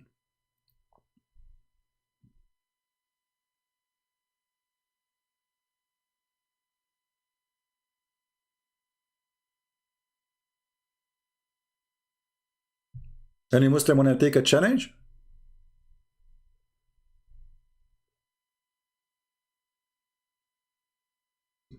And the Muhammadan who mentioned to me the name of this Fifi and Mimi, look at them, they don't dare even to talk to me. Who is the one who's afraid?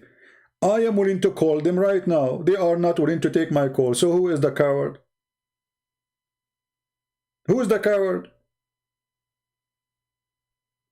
So don't mention to me names of kids. If they are, if Mimi Hijab, he promised the Muslim to debate me. Where is the debate? I called him. I am the one who called him. He hung up on me more than 6 times, and then in less than 3 minutes, we did not debate. He played a video. Did you say that? Did you say that? Coward. You don't have any person exist in this earth he dare to debate me. And I'm here for it.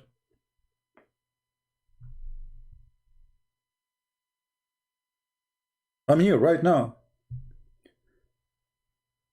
Let us prepare for a debate. I'm willing to debate you face to face if you are a man. Face to face? Why you want to do what face to face? What is it? What difference is going to make face to face or bump to bump or shoulder to shoulder? People, they want the answer. Face to face, you do it only face to face, brother. Yes, brother, we do it only face to face, only with a Christian prince. We debate anyone in the internet except Christian prince. We have to do it face to face because they are looking for excuse. If you remember, there was a guy in the Philippines. He, you know, the people, they send me his video saying this guy is a challenging Christian for a debate. I said, okay, that's wonderful. So I contact him in his Facebook. I texted him. I posted. I made a video. And still he don't answer. And he posts his phone number. So somebody, he live in the Philippines, he called him. Somebody, he live in the Philippines, he called him.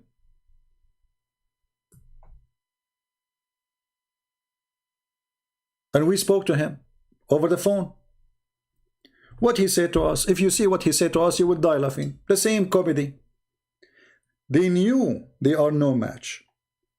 The same as Shabir Ali. He agreed to debate me. Then he bought my book. Then he said to ABNTV, sorry, I'm busy with my PSD. He's busy. I mean, what you can do? The guy is busy. Hello? They are busy. Hello. Let us see where is the story about Rashid in the Sun.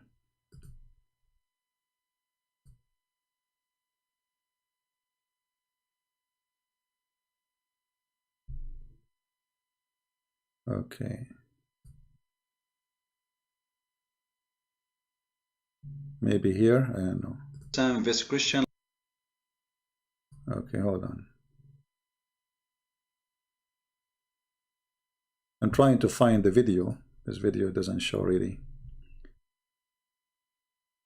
Maybe it's not in the internet no more, I don't know. Here we go, you found it. Show me your face. Why? Show me your face. Give me your name. Christian, you don't want to... See, you want to be known by people. That's why you want to debate. Guys, I want to be known. This is why I'm going to debate him. I want to be known. This guy was acting like a lion. Who is a Christian want to debate me?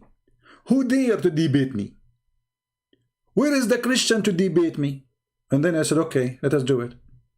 And then what? Show me your face. Show me your face. You want to be known. Christian, you don't want to...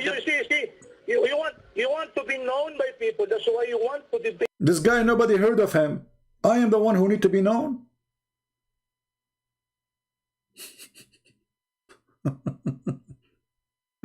Who are you? Me. And you accuse me of a lot of bad things. If you're a Christian, if you're a good Christian, you will not be like this. See? If you are a good Christian, you will not be like Christian Prince. So the Muslims, they make fun of you for being Christian. The second you became like Christian Prince, they ask you to become a Christian again. Do you see the stupidity? They make fun of you for being a Christian 24 hours, 7 days a week. A Christian believe Jesus is God. Okay. Now he's saying, you're not a Christian. If you're a Christian, you act like one. So the second you are spanking their lies, getting them busted, they say to you, you are no Christian. But I thought it's not good to be Christian anyway. Why you want me to go and become a Christian? You accused me a lot of things.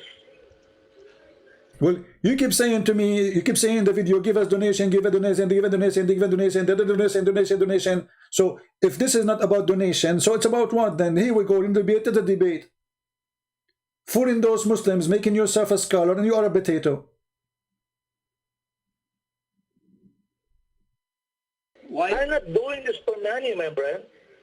How come you accuse me of everything? Nobody accusing you nothing. You want to debate? No, you accuse me. I read.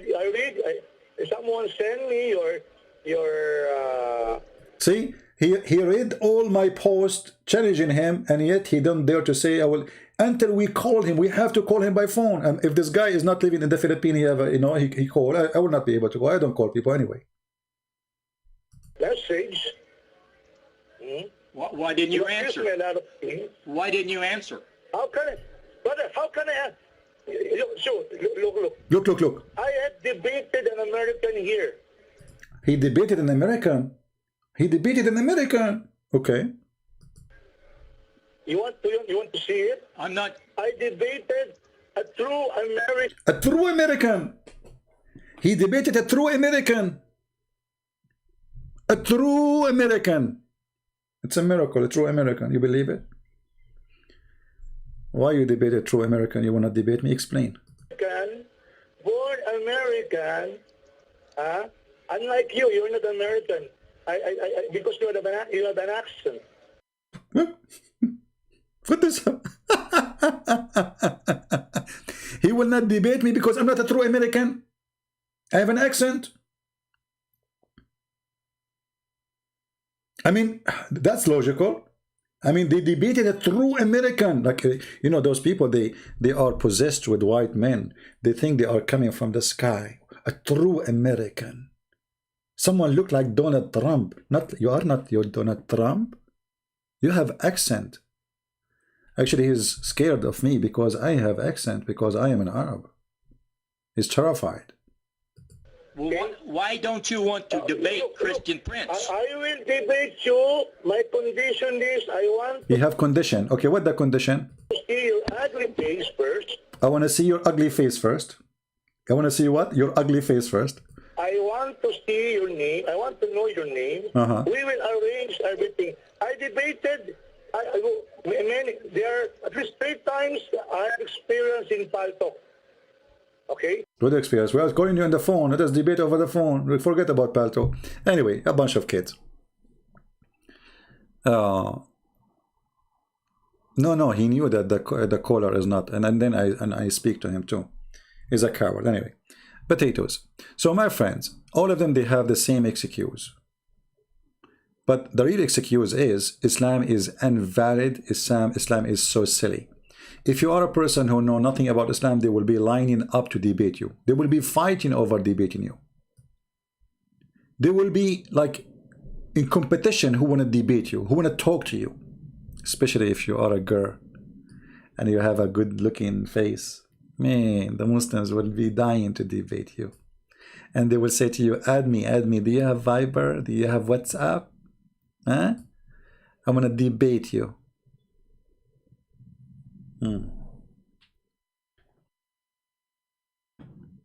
That is Islam.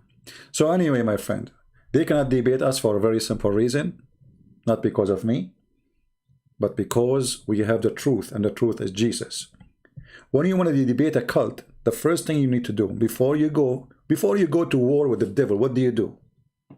You don't go and say, devil, hey, I want to fight you. You have to be ready. You have to prepare yourself. You have to be armed. So you have to be armed by 2 things. Knowing your religion, your belief, if it's a religion, it doesn't matter what religion is you are believe in. And if you are a Christian, knowing the truth, which is Jesus. Knowing how to refute them about the Bible, all their lies. So you have to educate yourself very well about the Bible, and then you read about their stupid cult. You don't go, this is why they debate those American, he called them true American, who know nothing about Islam. So he go on the stage, he don't know what to say about Islam, nothing. This is why he was debating only this kind of people. When he debated an Arab Christian for the first time, that Christian, he demolished him. And they scheduled 2 debates. The second debate, he ran away. He did not show up. The guy, he come to the stage, hundreds of people waiting, and did not show up. And this is what we are doing here. We are arming you with knowledge. So I hope people are taking reference, saving them, organizing them, open your document, save link, save comment, save notes, so you can educate yourself. and then you can teach in your church. And let me tell you something. I used to go and do seminars in churches. But now we have Corona, and actually it's not worth it for me. I open my chat. I have 1,018 people listening right now. Seminar take a lot of time to organize, traveling, cost, hotel, money. I mean, let us save the money for somebody needed. I am willing to do seminar to you online, to any church you want.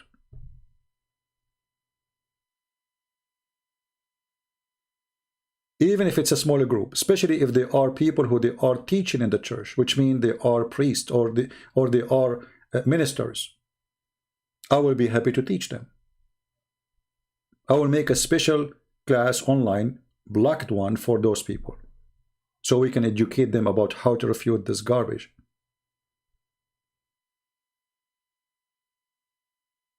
I'm willing whatever I can do to do. Do your part. They are trying to target your children's, trying to fool them. They have millions of videos. They spend a lot of money. You see, we don't have people who support us, like organizations support us, etc. They have organizations. They have government supporting them. In our case, everyone is against us. YouTube against us, Twitter against us, Facebook against us. Everybody is against us.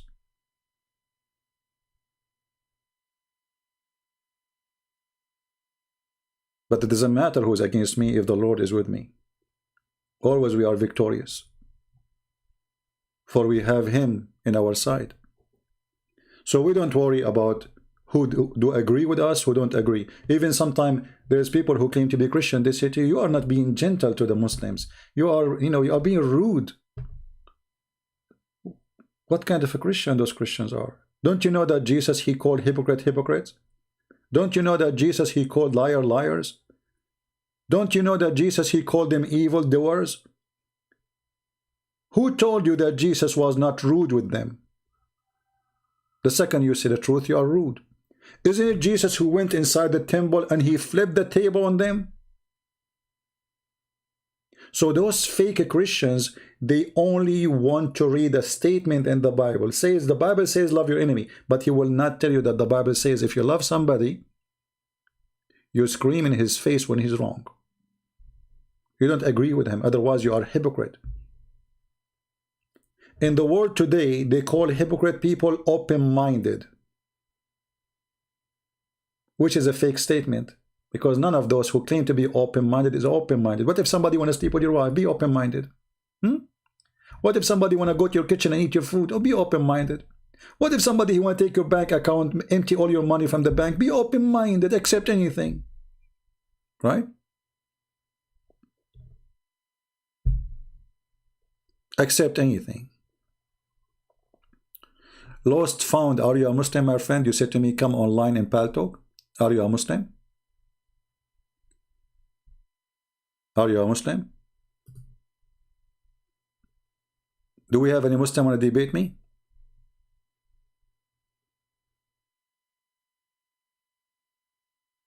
Anyone?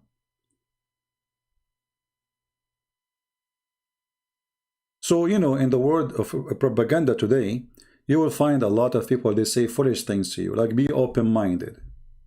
What open-minded? Nobody in this world, you know, like, I don't want to talk about politics, but, you know, they say to you, like, okay, open the borders. But those themselves who say open the borders, they have fence around their house.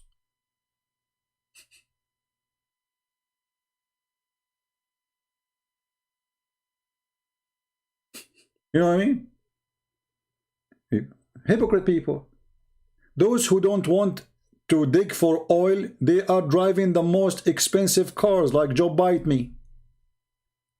What kind of cars he's driving? Or you don't drive, he have driver. See how much money they are saving? What kind of cars all his Secret Service they are driving? Are they the small cars with 4 cylinder or V8? So they say things and they do the opposite. And they say to you, we need to save energy. This is how the world we live in today. You know, everything is upside down. They give you a speech about supporting the poor, but none of them is a poor. All of them, Republican, Democrat, doesn't matter. You know, Trump, he speak about defending the poor. He want to give them $600. What's $600, you idiot? How much money your daughter she spent over the tips in the table? $600, and now they will make it 2,000. What 2,000 would do? Hypocrites. And they are fighting over who wanna give more, supposedly.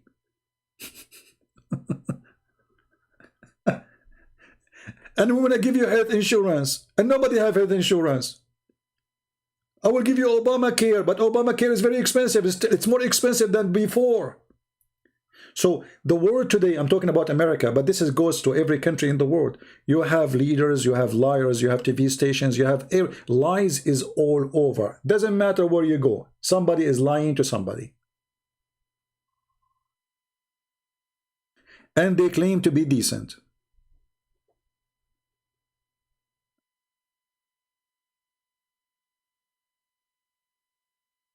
Somebody saying, welcome to capitalism. This is not capitalism. This is deception. You see, capitalism is there is a person, he's rich, and there is somebody is a poor. I understand. Somebody is a businessman making a lot of money. Somebody is working for the businessman. I understand. And I am not a supporter of communists too, because communists is evil too. But you don't lie about the truth. You don't provide us with false dreams and false promises. This is what Islam does. Islam is a form of capitalism. And Muhammad, he promised you to be rich in heaven. He deceived you by money. Even Muhammad, he says to you clearly that you will be more rich than 10 kings, 15 kings, 20 kings.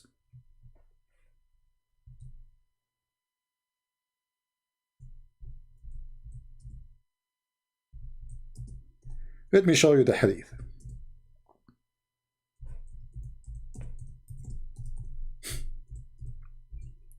All of them, they are like Muhammad. They promise you before you elect them that they will make you rich as a king. We will fix the economy for you. You will become rich. That's it. Joe Biden is coming. That's it. Corona will die tomorrow, and tomorrow never come. And we will have amazing economy tomorrow. And then you will see the gas price right away is going crazy. And you are going to lose your job. But I will make you rich. Just wait. Don't worry. Tomorrow. A person who came to Allah. And this is the last one who entered heaven. Read carefully.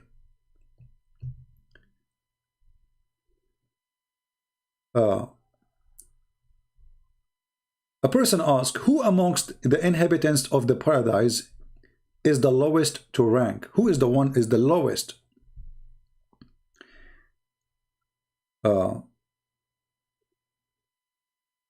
What Allah he will say? Here Muhammad is talking about a conversation. He said, Allah he said, it would be a person who admitted into paradise the last of among those who receiving the paradise. So the last one who entered paradise. The last one in the list. And would say to him, enter paradise. He would say, oh my Lord, how should I enter? While the people, they settled already, they took all the palaces and places. I will be homeless. There's place for me. And then they take their shares, you know. Okay. It would be said to him, would you please, if there will be like the kingdom of king amongst the kings of the world? He would say, I'm pleased, oh my Lord, oh Allah. And then the promises continue. He would say, I'm pleased. I'm pleased. Okay. So Allah, he says to him, for you is that. And like that, and like that, and like that, which means he's multiplying now. So you will be richer than a king's, more than 5 and 6 and 6, 7 and 8 times. And then the guy, he will say, enough, enough, Allah, that's enough. This is how the devil can deceive you. And this is how they make you vote for them. It's always the same strategy. Give you false promises and make you believe that we are serving you, we are working for you. Nobody working in government because he loves to serve you. They are working for their glory. Doesn't matter who, Democrat or Republican, or any government in the world. But all of them, they want to share an idea with you. We are Muhammad. If you serve me right now, if you became my slave, when you die, I will reward you.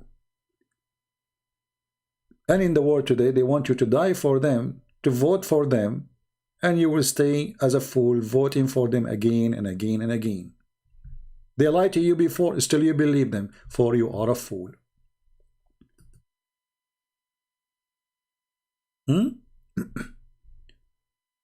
That is the truth. Henry, he want to call me. Who is this Henry? Are you a Muslim, Henry? Muhammad Saeed, call Christian Prince. Okay.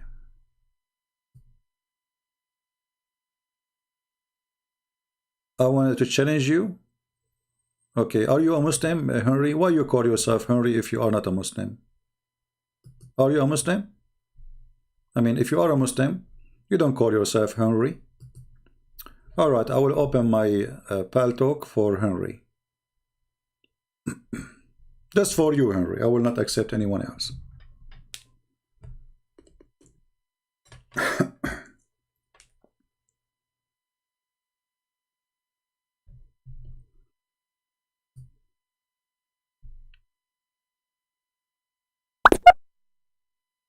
Text me, Henry.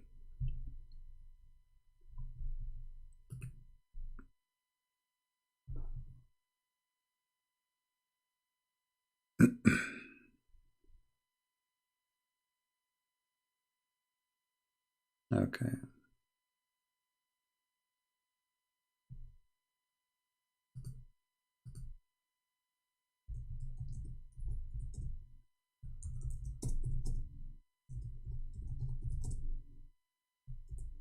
Text me, Henry. I'm waiting for you. You see, you made me come online, etc. I'm waiting for you.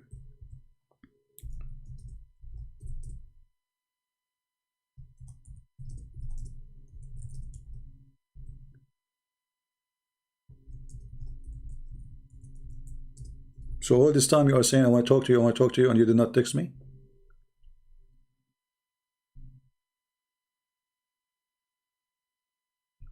I'm waiting. I will give you just a few minutes. If you don't text me, then you are just a kid.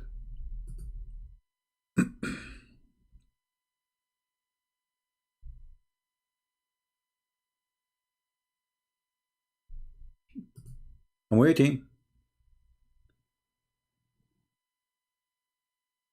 Just text me, say I'm Henry, and I will call you immediately.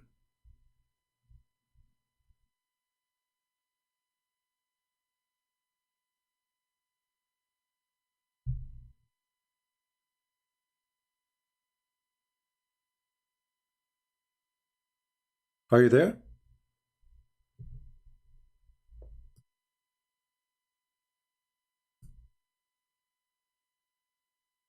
Okay, we'll give him a few minutes. So many false liars, they are exist, and they have, and there is many form of religion in this world today. It can be politics, it can be parties, it can be many things, but all of them, they do the same. They use the poor, and after they use you, they chew you, and they spit you out when there's no need of you.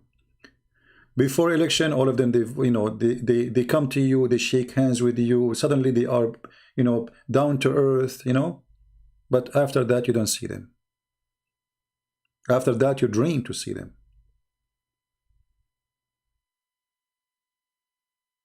Do we have any Muslim? My pal talk is open. Anyone? He's a Christian, so why he wanna call me and debate me?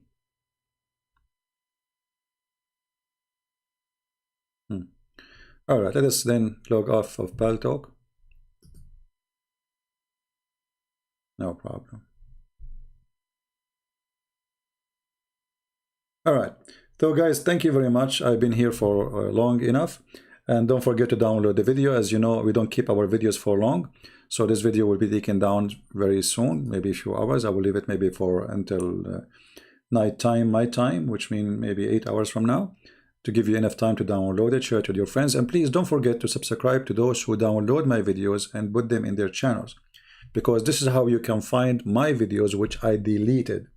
All right, If you look at my channels, this is not, by the way, this is not even my official channel. This is just one of them.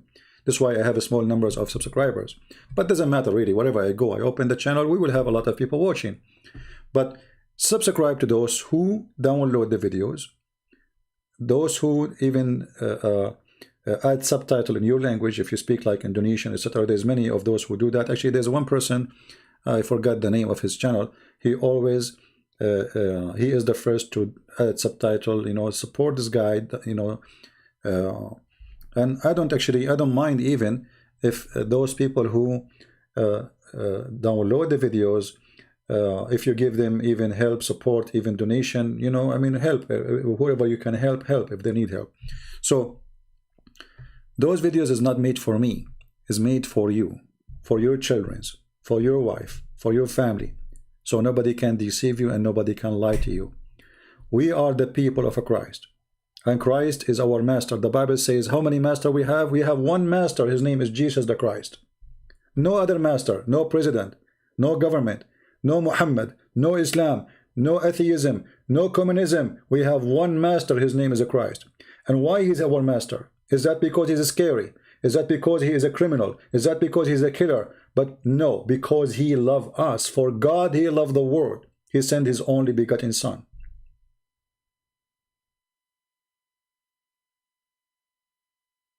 We belong to him. And he belonged to us. I know my sheep, and my sheep, they knew me. So by him, we are victorious. Not by false promises of false prophets who promise us virgins in heaven. So we will go from earth to other earth. And now in other earth, we are just more sex addicted, horny, like sick, non-stop having sex. What kind of heaven this heaven is? This is silly. This is stupid. God, he created sex for a reason. Because if there's no sex joy, no man will have sex with women, and no women will have sex with man. They will become like a hard job to do, and nobody will have children. So even that was for a reason. In Islam, the reason is only sex. In Islam, Allah will create for you women who they have no jealousy. Why? Because they became a machine. She have no emotion, no jealousy. Allah will kill the jealousy in women. Even the women who go to heaven, they will have no jealousy. What Allah he want? He want only the pleasure of the man. So the man, he don't want to have headache, women fighting over him. He want women just taking off their clothes. Group sex. Thousands and thousands of women around you having sex with you. And Muhammad, he promised them that each time you have sex with the women, your orgasm will be 70 years. 70 years. Orgasm. How sick. And if you have 72 women, only, not 80,000, because 70, the 70 number is for the lowest Muslim. This is the lowest. So if you have 70, and each one of them, or 72, and each one of them, you will have 70 years orgasm with her. 70 years orgasm? What does that mean? That means that the woman number 72, in order to sleep with her, she have to wait for 5,040 years until her turn come. So if your husband, he slept with you today, you have to wait for 5,040 years, and we did not count the time of sex, we count only the time of orgasm. Who in the world want to believe in such a garbage? 5,040 years you are waiting for your turn? 5,000 years? 70 years orgasm? If the orgasm is 70 years, the sex for how long? With each woman? So, my friend, Islam is a sexual cult. Everything on it is based on sex and food, the belly and down. the belly and down, seduce you by being a king, seduce you by being rich, gold and silver. Even in the heaven there's a market, there's no buying nor selling in this market except images of men and women. And when you like an image, you enter it and have sex with it.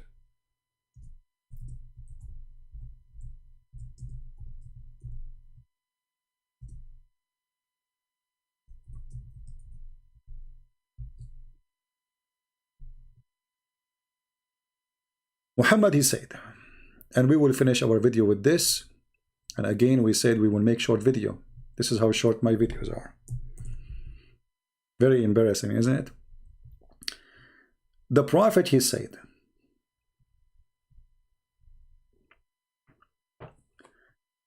in the heaven, there is images. There's a market of images.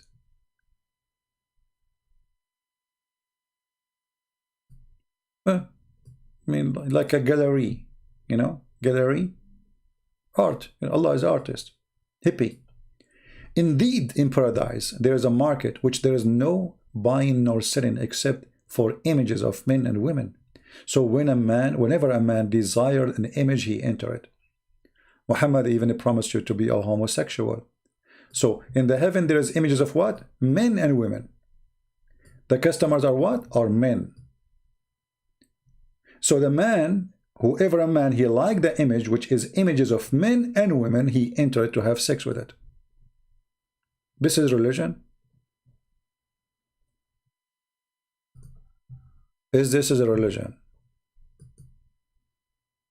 Virtual sex magazine. Images of men and women. You go, they open, you give you a magazine. You flip the pages. Oh, this guy, oh, he looks so good. So you jump with the guy and you have sex with him. This is God. Somebody saying that the hadith is da'if. Oh, well, okay. This is Sahih at-Tirmidhi. How the Tirmidhi is Sahih and it's da'if? If you search right now, what are the books of authentic? Is at-Tirmidhi one of them? Let us see.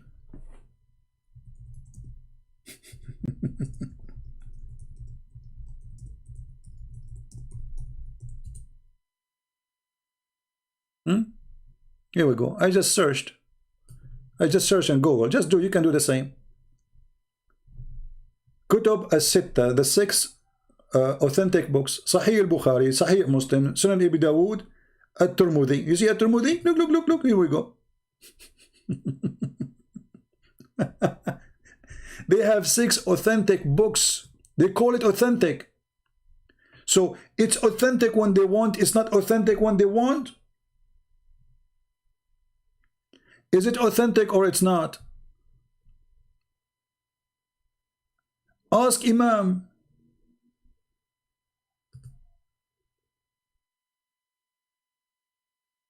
Ask the Imam, brother.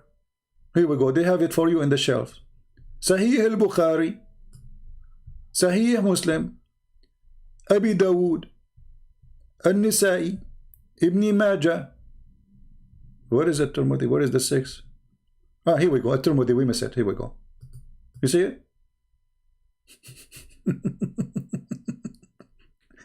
So when they put there the word da'if, we laugh. I mean, is it da'if really? What da'if? Anything is embarrassing is da'if. Anything will expose their cult, they call da'if. And da'if is accepted anyway. That's why it's called da'if. It have a rank. There's a Muslim sheikh. He's a funny sheikh, you know. His name is Hamza. He said there is an attack these days on da'if hadith.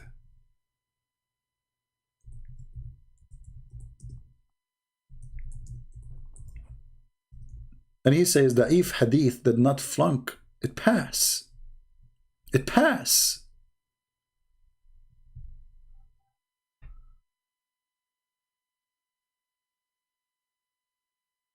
It what? It passed.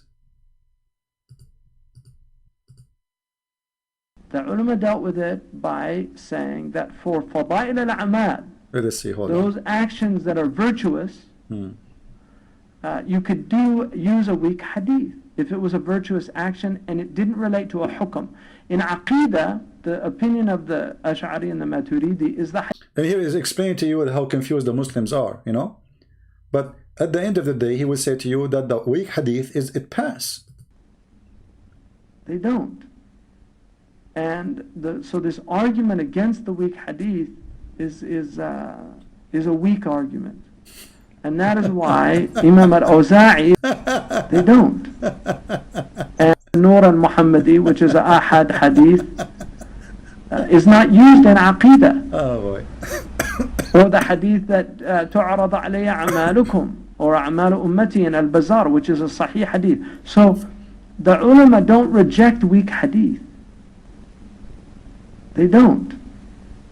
And so this argument against the weak hadith is a weak argument. The argument against weak hadith is a weak argument. Remember that. The argument against weak hadith is a weak argument. And that is why Imam al-Awza'i, who's one of the great imams of the ummah, who was as learned as the four imams. Anyway, and then he said to you that the weak hadith did not flunk. It passed. It passed, my friend. That's why it's called weak. Karihahu, like, you know, let's move where. I mean, this video is long. You know, again, it's based on the hadith of Yasin. It's you know, that Yasin is, you get the intention of what you read it for. So if you read it with a niyyah, then it has that blessing. Oh, hold on. Hold on. Look, this guy is saying you are taking his lecturer out of context. Some sheikh, they said there are only 500 mutawatir hadith, and he said mutawatir are certain. Who care about this? He just said to you, still you have to accept the weak hadith, if it's mutawatir or not.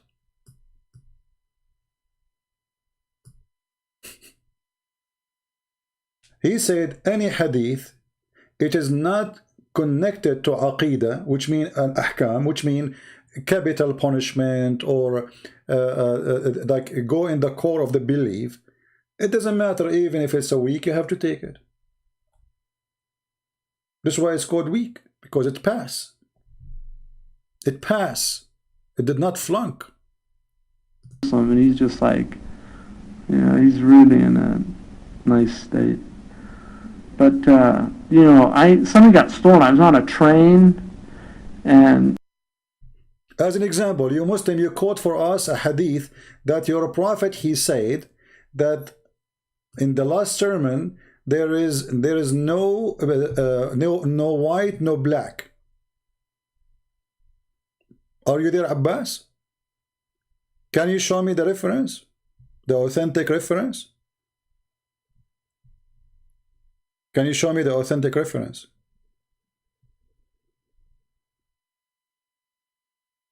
You think that Sheikh Hamza is better than Imam Muslim? First of all, you don't have the book of Imam Muslim. This is how stupid you are. You said in the beginning of the book of Imam Muslim. Where is the book of Imam Muslim? Look at those jokers. Where is the book of Imam Muslim which says what you are saying?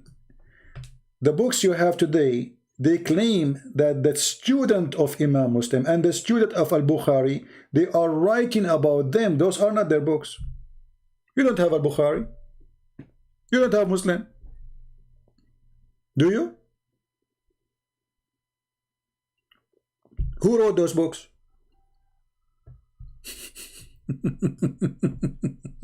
The same as your Quran. Who wrote the Quran? What a joker you are. Now listen, Abbas, I want to go with you. Let us play the game of Sahih. Guys, Abbas, he just said he accept only Sahih Hadith. You challenge me to prove it, that Muhammad body stink? Okay, let us see. Hold on. Oh, guys, he challenged me. No problem. All right.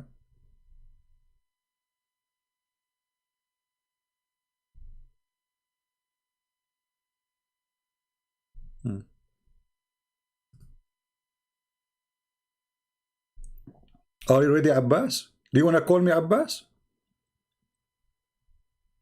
Do you like to call me? I will have it for you ready in a second. I challenge you to show me that the Prophet is thinking. Look like right away he changed the topic. We were talking about Sahih Hadith and weak Hadith, right? No problem.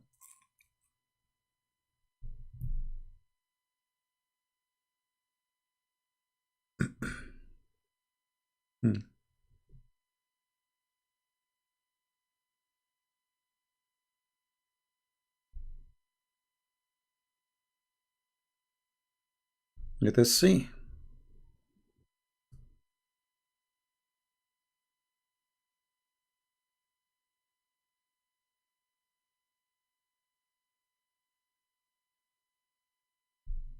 I'm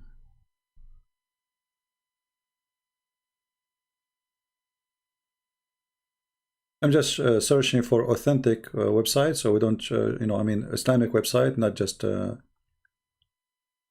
Okay, here we go.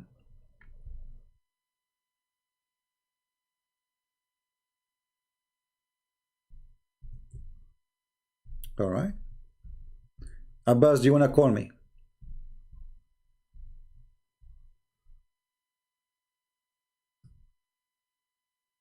In front of everybody. Abbas, do you dare to call me? And I will show you that your prophet, he stink.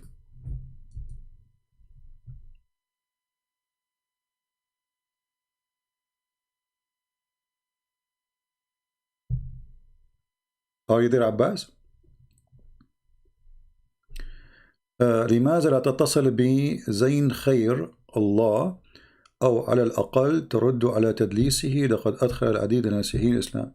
My friend, those people, they are, I don't know if this is true or not. I don't believe that anyone, they listen to them, they can join Islam. However, why you don't ask him to call me?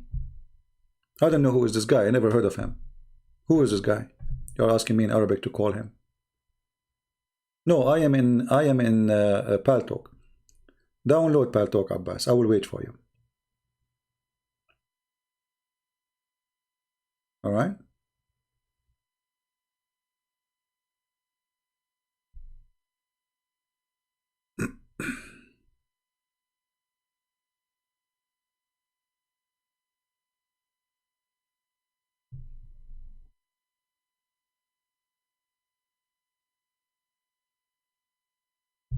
I'm waiting for you.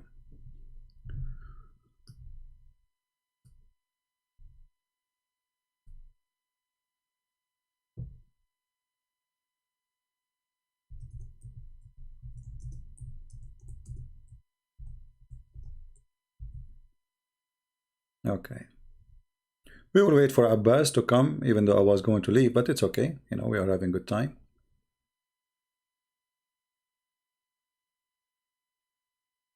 And let us see.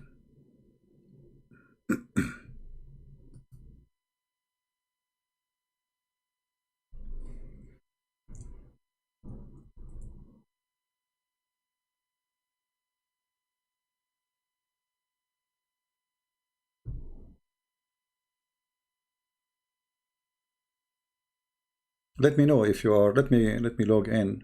I'll talk to.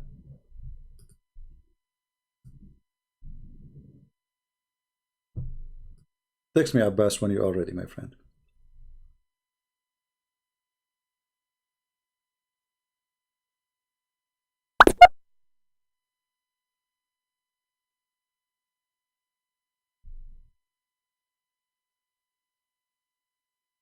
Waiting for you.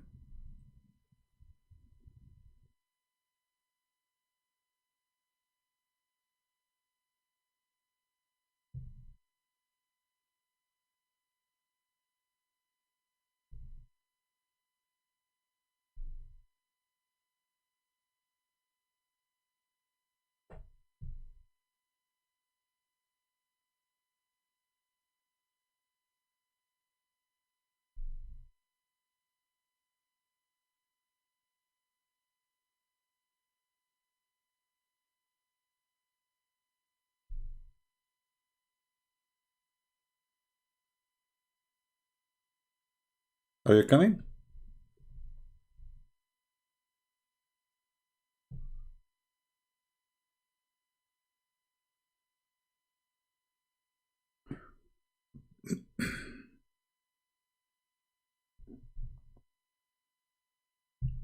Guys, we are waiting for Abbas. We cannot download Paltalk at the moment.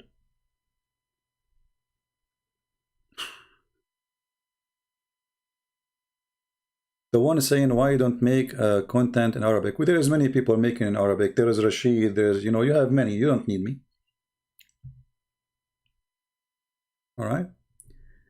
Well, let us see how and who said that Muhammad, he stink.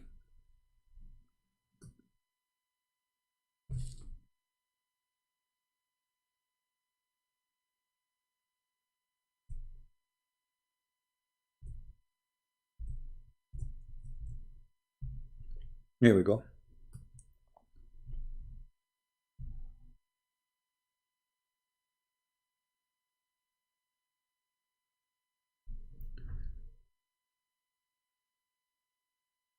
This is the hadith.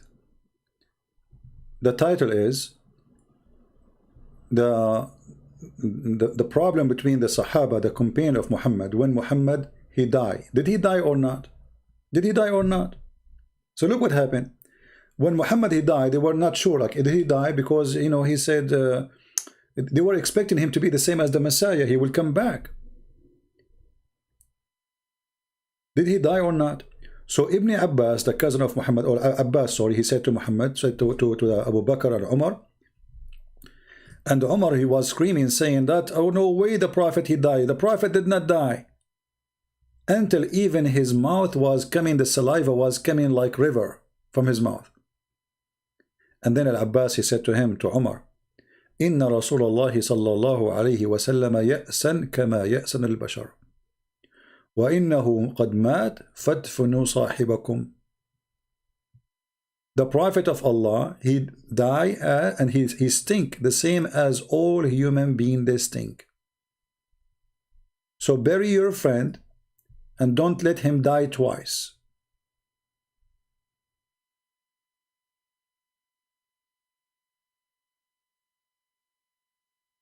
Who is a Muslim will say, I don't believe in this, and this is a fabrication.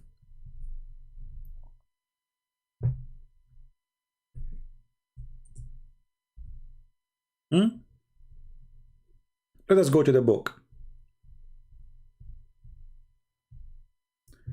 Al-Muntazim fi Tarikh al-Muluk wal-Umam.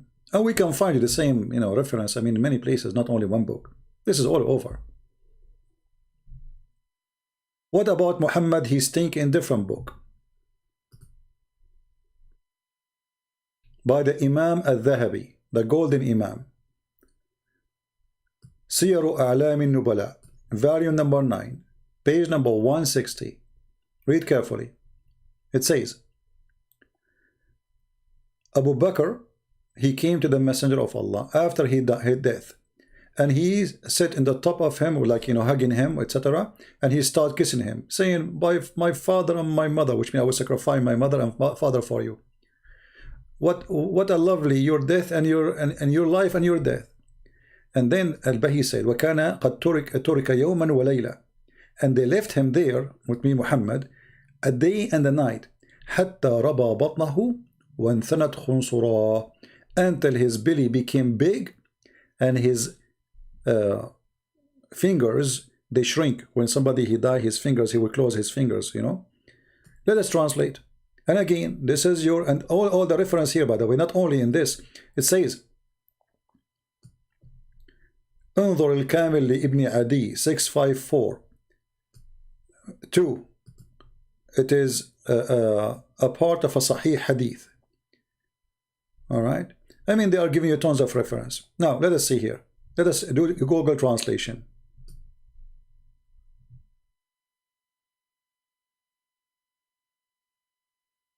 Actually, let us do Google translation here. Don't have to go to Google translation. Here we go. So, Abu Bakr as-Siddiq, he came to the Prophet Allah pray on him and salute him after his death, and he was grateful to him. So he kissed him and said, you know, like, I sacrifice my father and my mother for you. Your life in death and life, death or life, it's good. It was good for us. And then he said, Al-Bahi said, the Prophet, he was left for 1 day and 1 night until his stomach was rubbed and his pinky bent. Are you there, Abbas?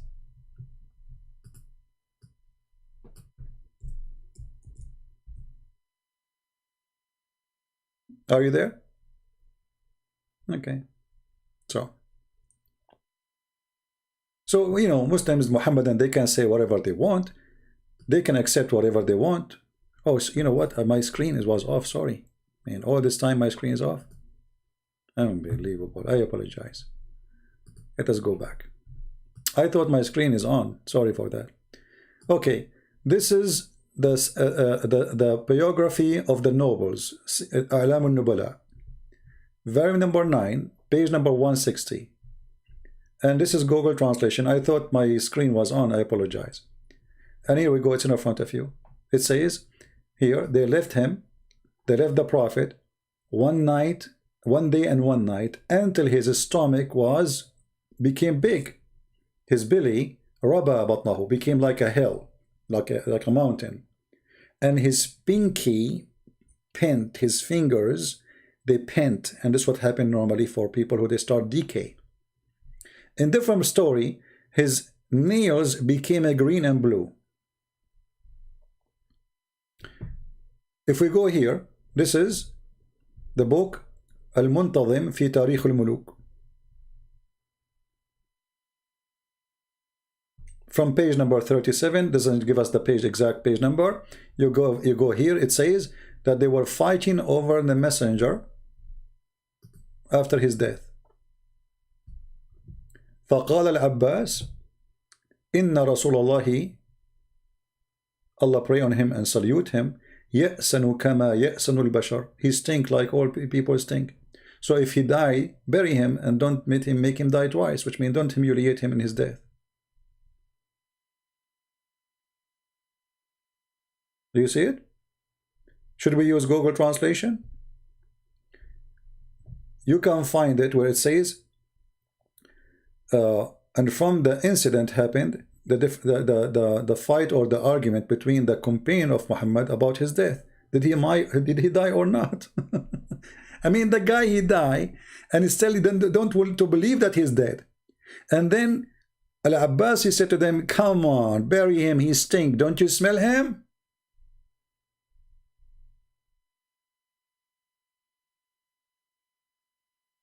Don't you smell him?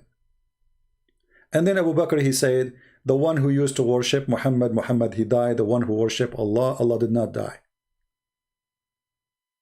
This is the story in front of you here.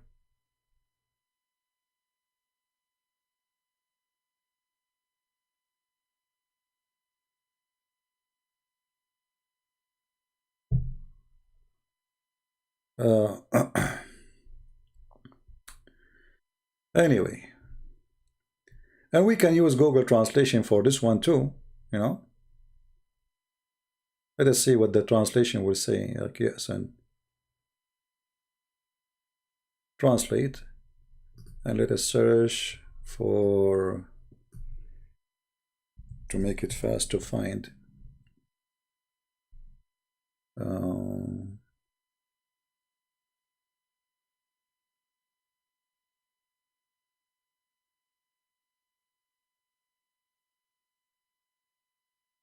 Okay, his companion, when he died. Okay, here we go. So he says, should I say here that he stink? Let us see the translation.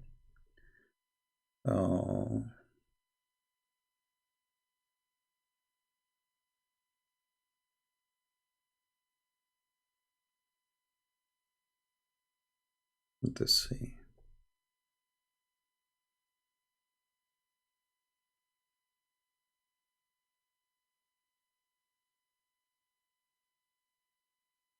Where is Al-Abbas? Here we go. Al-Abbas, he said to him, the messenger of Allah, Allah pray on him and salute him, he died. Okay, he died. So bury your friend. If he will die, his death is to death. Where is the word stink?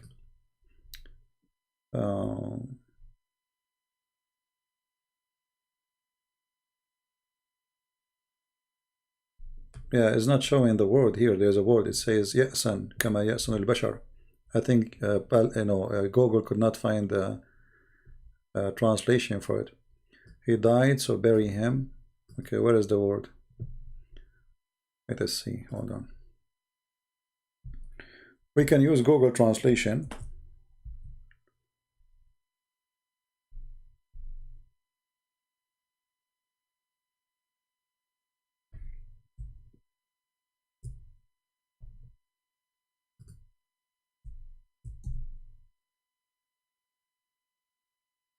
Let us do this.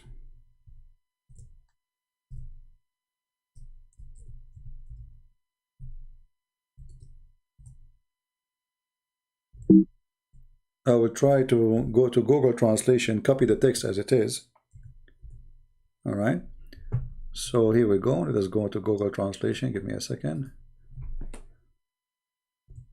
Google Translation. Okay.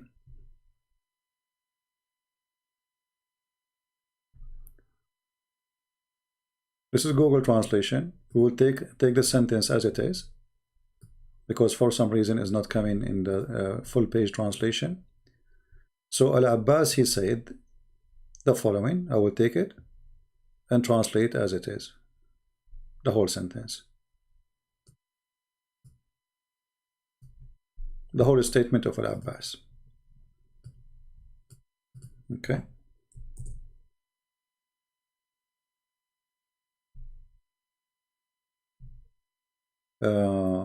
His harm away. Translation as his stink is coming as harm away. Yeah. So he's ya'san. You see the word here, ya'san. Ya'san kama ya'san al-bashar. If we take the word ya'san to the dictionary, you will see that the word ya'san is a bad smell. Actually, we can copy it and see if we can find it in the English translation for the hadith. Let us see. Then you will see that asina is coming from the word stink. Let us see. Yes, and this is غير asin. You see, غير asin, not dirty. So asin is something filthy, something dirty, something stinky. Where it says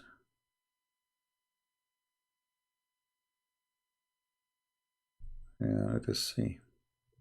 Let us go to the dictionary. You know what we can do? I mean, we are speaking to people who don't speak Arabic. So we will take the word as it is. We put it in the dictionary, Islamic dictionary here. And we look for the word. Yes, and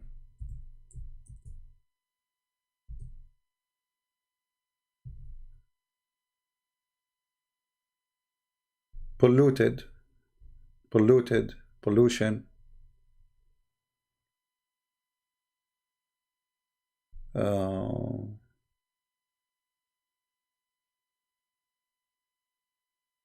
Yeah, here they are going to something. Asin, polluted, pollution. You see, this is Quran. Asin, even in the Quran is coming. So he said to them, the prophet, he is polluted. He stink. So bury him. Bury him. He stink like all human. So Muhammad, he lied when he said, "Oh, we the prophet. You know, earth cannot take us. Our bodies will not be decayed." And this is Sahih Hadith.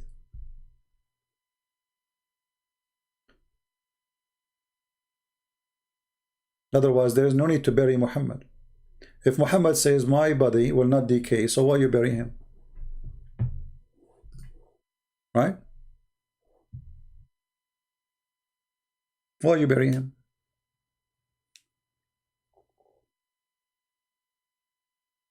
His body will not be decayed. There's no reason to bury him. And you see, remember, we are showing you your Islamic reference. And then when the Muslims, they start to deny them, I mean, how those are reference are published in your library and they are taught in your Islamic schools all those years and nobody opposed them. Now they are bad reference? Because it's embarrassing? Now it's bad? Because if it's bad, then why it's there? You should not have it. Nobody should write something bad. Why the Muslim, they want to copy a lie about Muhammad generation after generation after generation? And you put it in books, they call them books of scholars. But because today we are asking questions, they have no answer for it. The easiest way is to say, we refuse this story. Right? This is the easiest way. We deny it. We say this is a lie. Like now Abbas, he says he don't accept weak hadith. If we show Abbas a strong hadith, he will accept it? No. He will not. And we can prove it so easy. Abbas, do you accept strong hadith?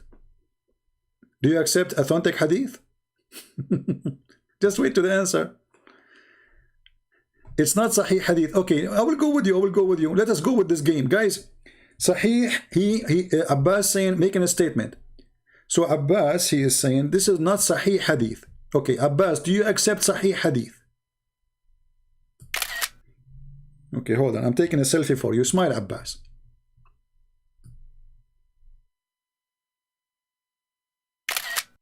This is a fabrication story and you know it. So why you Muslim write it in your books? I mean, guys, have you ever heard of a believers? They write fabricated story about their prophet as it happened? You know this is fabricated story and you know it. How you know it? Show us. Show us how you know this is fabricated story. Do you have any hadith against this hadith? Saying that Muhammad did not stink? No. So how you know this hadith is fabricated? So because it's embarrassing for you, you say it's fabricated. But you have no proof. Now let me ask you. Do you accept Sahih hadith? People, watch his text. Abbas, do you accept Sahih hadith, authentic hadith?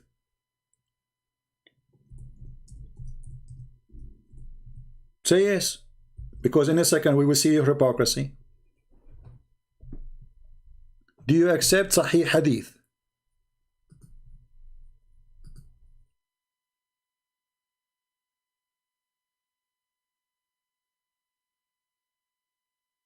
You see, the gospel, the one you call it gospel, we don't call it gospel. It's you who call it the book of hadith. You see the stupidity here? You are mentioning to me a book we don't agree upon. What does have to do with this? All of us, not a single Christian, agree upon those things. So you Muslims agree about those books all those centuries and now you deny them. Now I'm asking you, be a man. Do you accept authentic hadith? Say yes. Because either you are fighting a real fight, you accept what is real, or you don't.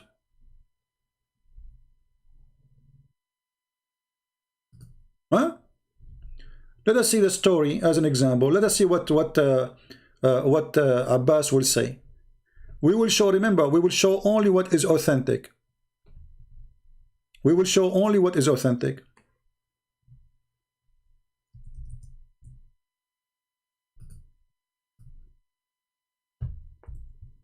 Which means authentic according to Abbas.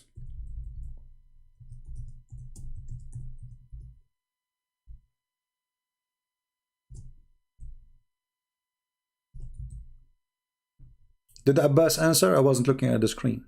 Did he answer about if he accept the hadith, Sahih hadith? He did not accept yet. Did he say yes, I accept? Abbas, are you there? I'm waiting for you. Do you accept Sahih hadith? My friend, help me, my friend. Otherwise, you are being hypocrite. You are fighting for Sahih hadith. Do you accept Sahih hadith or not? You keep saying this is not authentic, this is not authentic. So now if we show you the authentic, do you accept them? Say yes or no.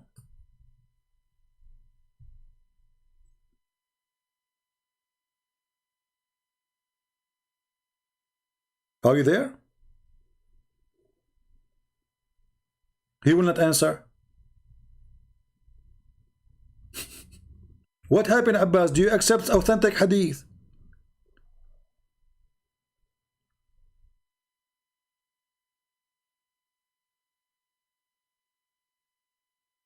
He said yes. Okay. He said yes. Where is the? Say it to me again. You Christians have written multiple gospel. That's a lie.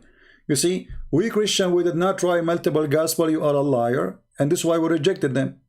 Otherwise, what we wrote, we will accept. It's us. We wrote them, right? You are saying. So you are a liar. That's number two. Number one. Number two. Now you said you accept Sahih Hadith. Here we go. Do you accept this one? That the Prophet was bewitched. Abbas, do you accept this hadith? That the Prophet was bewitched?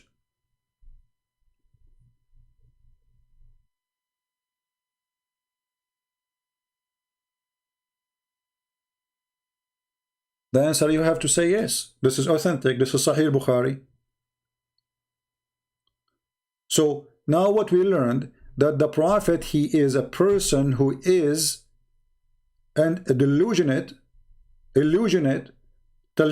whatever you want to call it, illusionate. He imagined things happening. So Abbas, do you accept this or not?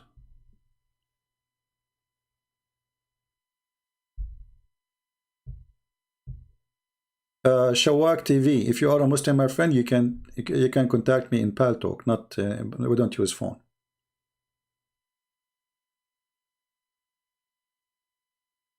Abbas did not say he accept. So what is the drama about Sahih and not Sahih? So you are saying this is not Sahih Hadith, but you don't accept the Sahih Hadith anyway. Look how coward you are. Abbas is always driving. Don't worry about it. Abbas is always driving. He drives all the time. He drives his wife crazy. He drives his kids crazy. He's like Muhammad, and he is imagining himself right now driving. He's not driving. He's imagining himself driving. So Abbas, do you agree? This is issue need to be explained in details. I don't care, explain in details. Do you accept that your prophet was bewitched? Yes or no?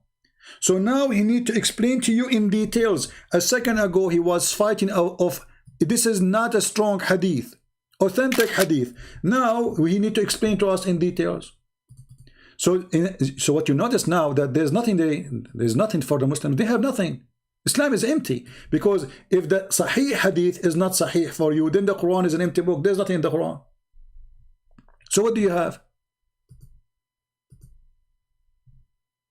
So what do you have? You have nothing.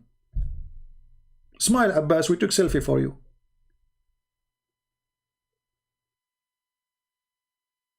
So what is Sahih when they want. What is Sahih is weak when they want. What is Sahih is accepted when they want. What is Sahih, the same hadith. Depend you are talking to who. If the Muslim sitting in the mosque and Christian prince is not there, they will say we accept this hadith, but now here we don't accept this one. Do you accept that your prophet was a mad person? He imagined things he is doing, but he did not. Yes or no? This is authentic. shamounia saying Christianity is a scam. So why your stupid prophet, he promised us to go to heaven? You're a prophet. Let us see who is the scam. You're a prophet. He was imagining the Christians will go to heaven, or he was sure?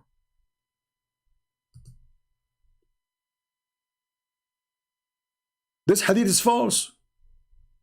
Guys, look.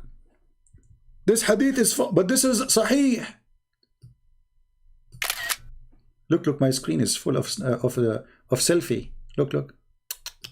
Unbelievable. This hadith is false. Prove it.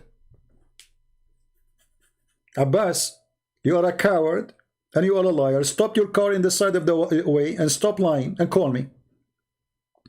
Show me the proof that Sahih al-Bukhari is lying. Because Allah, He promised to protect Muhammad. So Muhammad is false then. So what you just admitted, that if this hadith is true, Muhammad is a false prophet. Thank you very much. But this is authentic hadith.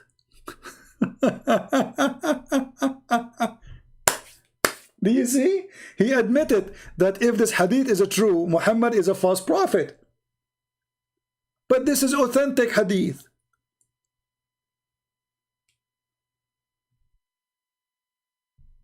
Thank you, Abbas. Muhammad is a false prophet.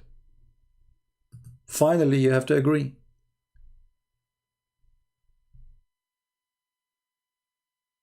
And look what Aisha, she said in different hadith, which is Sahih too. This is Sahih al-Bukhari. There is no need to even to say Sahih. Here we go. Al-Bukhari. The Prophet, he imagined himself having boom, boom, but in fact he did not. So what Abbas will say? This hadith is rejected. Why? Because if this is true, the Prophet is a false prophet.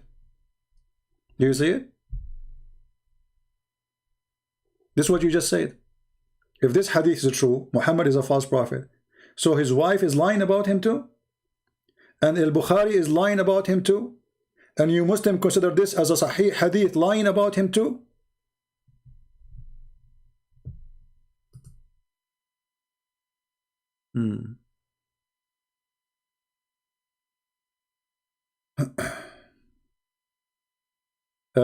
Bamsi B, while you are posting for us those verses,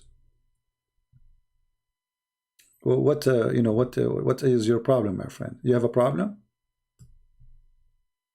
You are quoting for me Allah was exist thousands of years ago when there is nobody have Allah, and what's your problem with it? They are desperate trying to change the topic because Muhammad is an embarrassing person. It's an embarrassment for every Muhammadan to see the stories of Muhammad. The Muslim, they have those stories for centuries and centuries, and this is authentic hadith, and nobody complain. Nobody say it's not accepted. Nobody say it's a shame how we can accept that. But today, because we are getting busted, suddenly this story is rejected. By who? By a chatter in YouTube, not by scholars. Scholars will not dare to say so.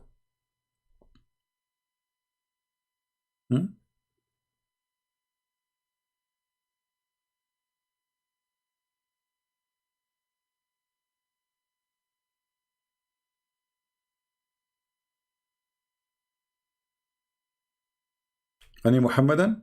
Who is next victim? Who is the next victim?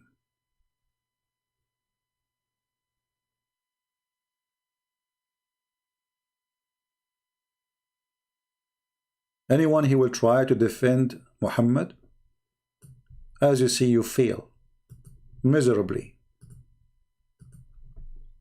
Each time you try to defend him, you fail miserably.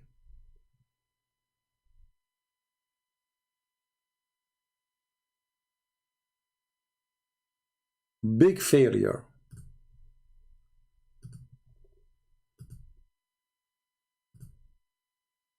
The prophet who was bewitched, how he can be a prophet, how we can trust that he see an angel, how we can trust that he knew God, how we can trust that he received revelation from God.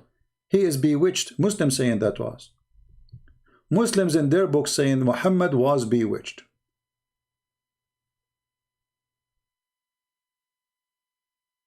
So what we can complain about after, what we can discuss about?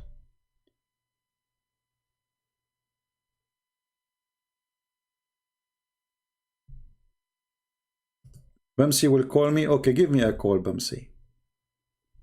Stop posting verses. What is your problem with that verse? You are excited, Bamsi? Huh? What is the problem with those verses you are posting?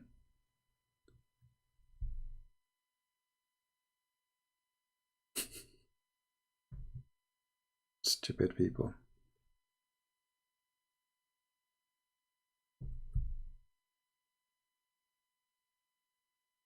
Any Muhammadan?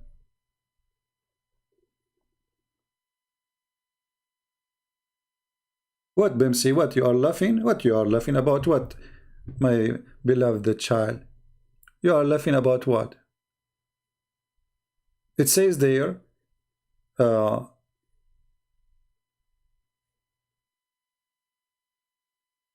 if he married a woman, this is about a slave girl, right?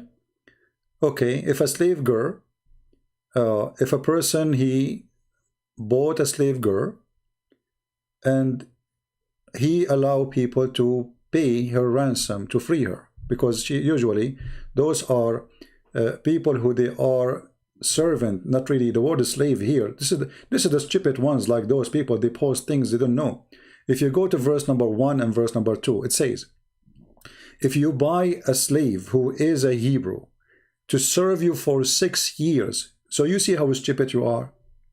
So slavery they are talking about is you, let us say, let's say you own somebody money, you cannot pay him, or let us say you cannot afford to live.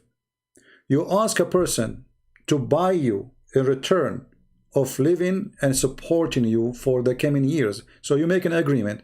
I have to pay you $10,000. I don't have money. You say to him, okay, I will give you from my service, from my life, let us say 2 years equal to the $10,000. So the foolish you, who don't understand what it says there, he think this is something funny.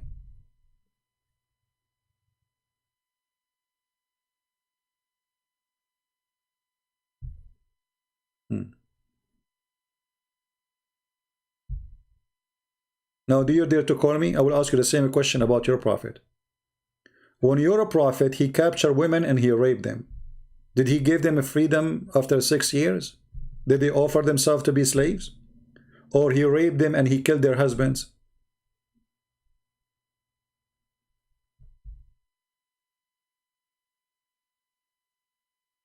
In verse number 9, look at this coward.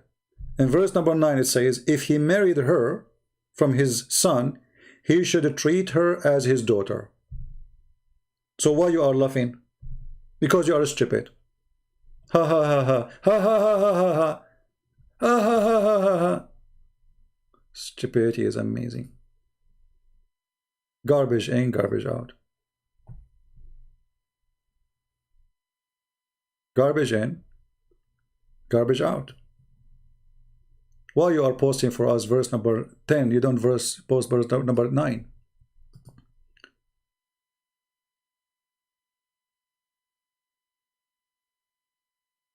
Coward.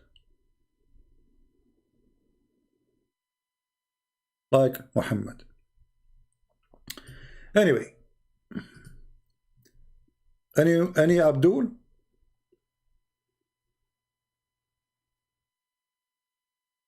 Any Abdul? My friend, scribe. We know this hadith, but we are not talking about this topic now, my friend. Okay, no problem. We can talk about a different time. Scribal Idi, my friend, next time. Is this a Sahih hadith? Well, the Muslims, they will say to you, this is not Sahih when they want. It is Sahih when they want. But this is exist in the book of Al-Islam al-Dhahabi, volume number 1, page number 72. The hadith you are asking me about. I can find the reference in a second. But with the Muslims, what they will, this says, this is a correct story. But the Muslim can deny it if they want, because the only way for Muslims to survive is to deny. Here we go. Let me find it for you. Here we go. This is the story. The history of Islam for the Imam al-Dhahabi, volume number 1, page number 72. So when they enter, they are talking about building the Kaaba, talking about the description, how big it is.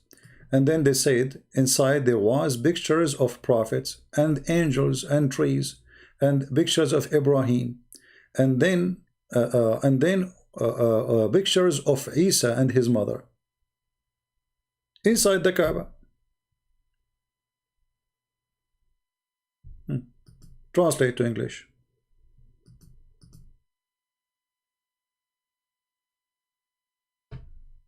Okay, so what,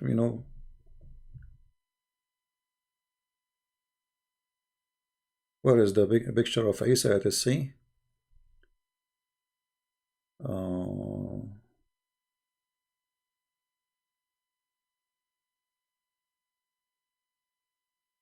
I don't see in the translation. It says here, okay, and yeah, the translation is not showing really. Oh, here we go. Sorry, it says here. So when they enter the Kaaba, they have the image of Jesus and they cover it. You see it? So, what I will say, no comment. But this will not really help us in anything. For us, those things is, you know, they are useless. Meaningless in the same time. Always when you fight a cult like Islam, hit the head of the snake. Don't look for the tail. Don't look for the tail.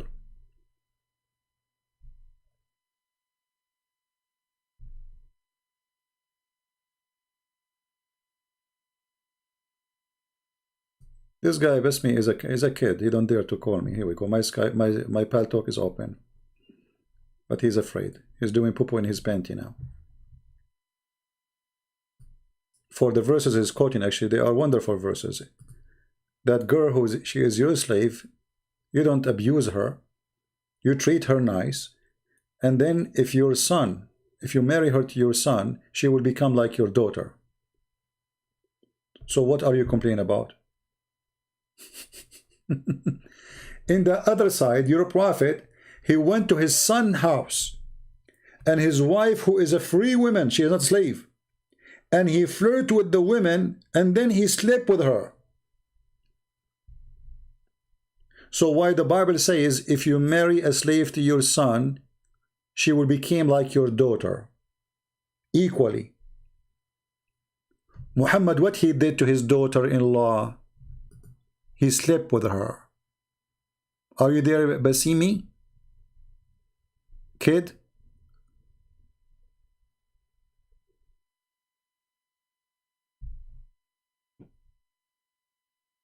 Anyone? Just ignore him, just a kid. Alright. So our video should be over from 2 hours, 3 hours ago. And, you know, here we go. We're still going. But it's fun to answer Muslims. Basimi Bey is a part of a black-only Muslim group called the Moors. How you can be a Muslim and you are black? I mean, who in the world, how a black person can accept to be a Muslim? Islam is anti-black people. The Quran says only white people will enter heaven. The Hadith says Allah created white to go to heaven, black to go to hell. How you can be a black person and you follow Muhammad?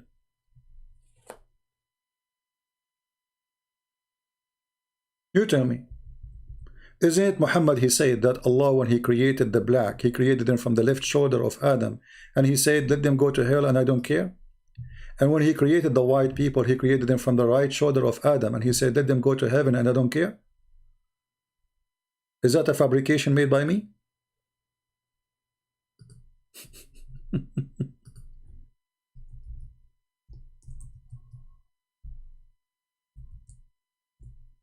There's no person, he have little dignity and little knowledge, because dignity or knowledge, you know, either you have knowledge and then you lose your dignity if you deny what is the knowledge saying. Which one is you? Which one is you? The one who have no knowledge or the one who have no dignity? If both, that even is more stupid.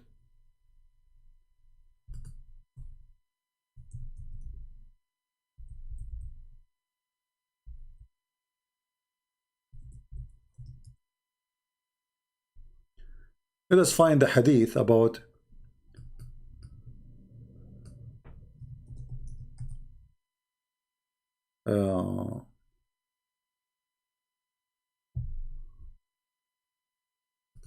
here we go. A black person and he is a Muslim. The Muslim, they keep talking about Bilal. Bilal, he died and he's a slave. Poor guy. Muhammad never freed him.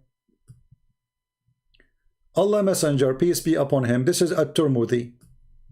Abu Darda is talking. This is here at-Tirmidhi hadith number 38. Be my witness, and this is your Islamic website. Allah Messenger said, Allah created Adam when he had to create him, and he struck his right shoulder, and there emitted from it white offspring, as were white ants, and he struck the left shoulder, and there emitted black offspring, as if they were charcoal. And he said to those who emitted from the right shoulder, which means the white, for paradise, and I don't mind. And those who emitted from the left shoulder, they go to hell, and I don't mind. Who in the world want to believe in such a mad religion? Racist cult, white supremacist cult. Nobody have knowledge will do.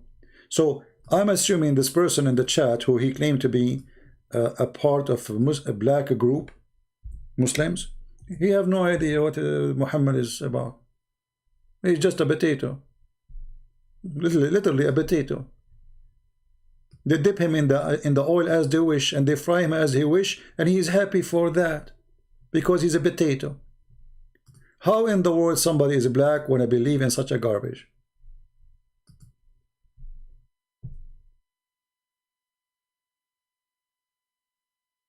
Islam is anti-black. Isn't it the Quran says Allah will make only white people go to heaven? All believers will be white, all disbelievers will be black. And this is Quran.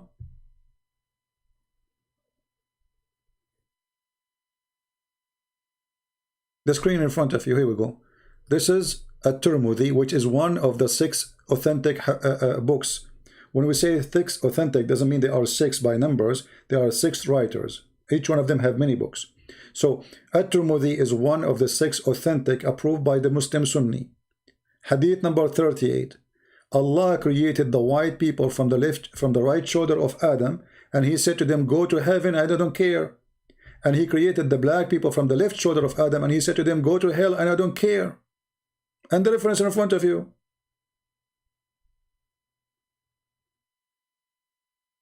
And then you say to me, you are a black who believe in Islam. Why?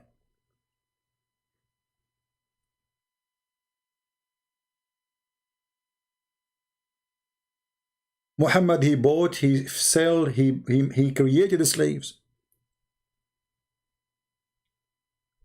Muhammad, he called the black people raising head. He made fun of their look. He claimed that Shaitan is a black person. The most person Allah he hates is a black man. That's what Muhammad said.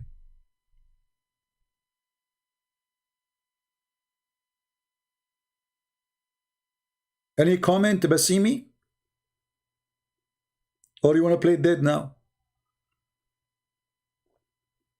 So you are going after a verse in the book of Exodus that if a man he marry a slave to his son, she will be treated like his daughter, and he should not take any from her clothing or food, etc. He have to treat her nicely, and you are laughing about that, and that is a problem, and this is not a problem for you? Hypocrite, liar. Well, it says, here we go, he struck the right shoulder, and from there emitted the offspring. And you notice here Muhammad, he chose the right shoulder for the white people. Always in religion, the word right is about people who they are right, and left is about people who they are wrong. So where is the white people coming from? From the right shoulder. All right. The word, choosing the word right and left it was not for no reason. And where is the black people coming from? From the left shoulder, according to Muhammad. Why he chose left shoulder? Because this is the bad shoulder. That's why the hadith says Allah have 2 hands, both of them they are right. He don't have left hand. And they are emitted from it black offspring, and they were charcoal. And what he said to the white people who they are coming from the right shoulder, he said to them, for paradise, and I don't mind, I don't care. And what he said to the black people who they are like charcoal, who they came from the left shoulder, you go to hell, and I don't mind. So how you can be a black person yet a Muslim? I will tell you, you can be a black person and a Muslim if you do not know Islam. This is the only way. They fool you. They say to you, they tell you the last sermon, let us see if this last sermon is true. Is the last sermon is true? If the last sermon is true, then what is this? And what is the Quran? The last sermon is not true. It's a fabricated hadith.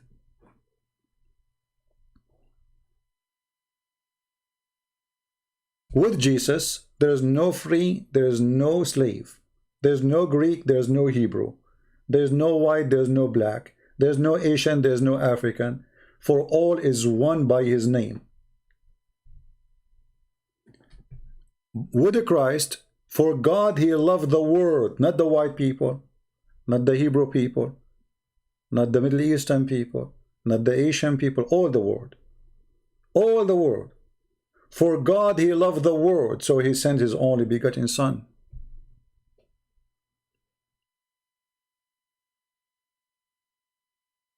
With Jesus we are a family. With Muhammad we are slaves to each other. With Muhammad we are a gang. With Jesus we forgive even our enemy.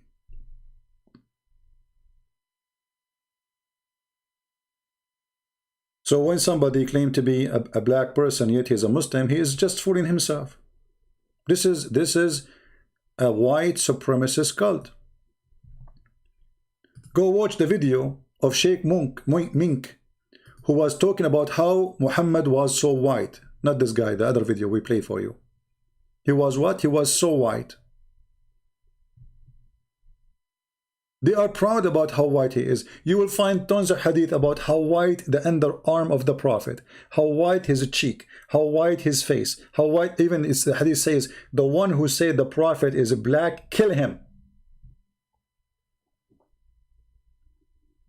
So how you can be black and you believe in Islam? If we go in the Quran, we will find the following. Let's go to the Quran. What about the Quran? You will say the Quran is a lie too?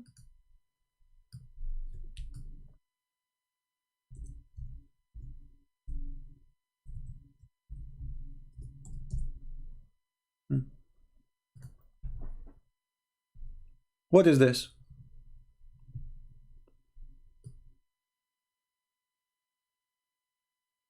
The faces will be white and the faces will be black. Chapter 3, verse 106.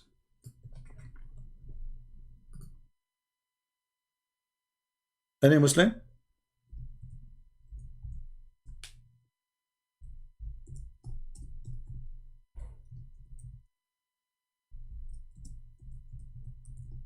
Any comment?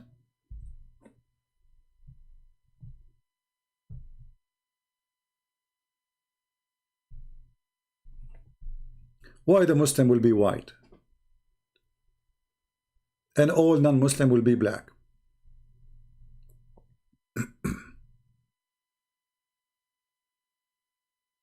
Any Muslim have an answer?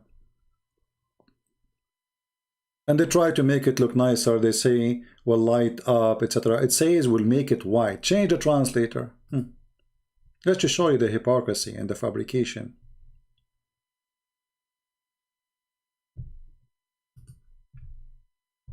Is Allah going to make our faces white or what? On the day of resurrection, when some faces will become white and some faces will become black.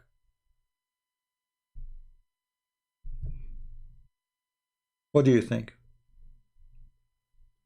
Why it's not the opposite? Why it's not that Muslims will become black and the bad ones will become white? Why we will not be, I mean, what is that? For Islam, simply make it clear that if you are a white person, you are a good person. If you are a black person, you are not.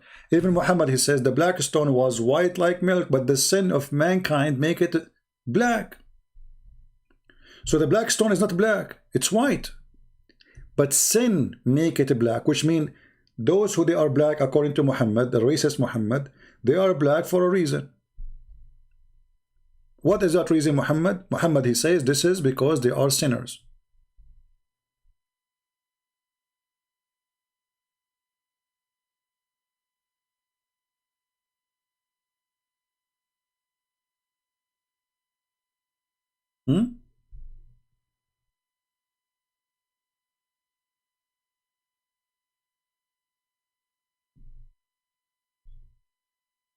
And this is, can be found in many places in the Quran. Even if you read the story about the beast who will come from the ground.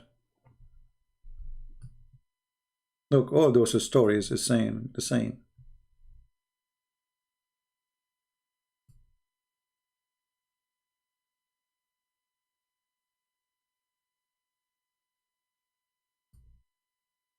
Look at the translation. Look at this. This is your Muslim translation, not me. And the day of resurrection you will see those who lied against Allah, between two brackets, etc., etc. Their faces will be black.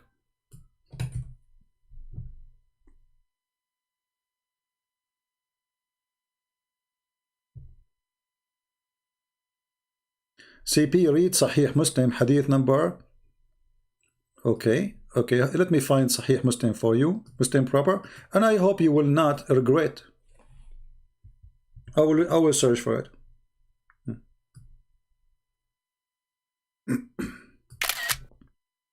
So Abbas is asking us to search for Sahih Muslim hadith. So Abbas now saying that the Quran is weak. He don't accept Quran. All right. Read this. This is Sahih Muslim. Are you with me, Abbas? Okay. Verily Allah will not look at your body nor your faces, but He will look at your heart. But is that an answer for what I'm showing you? The Quran says Allah will make them black. So Allah will look at your heart and make you black. Thank you, Abbas.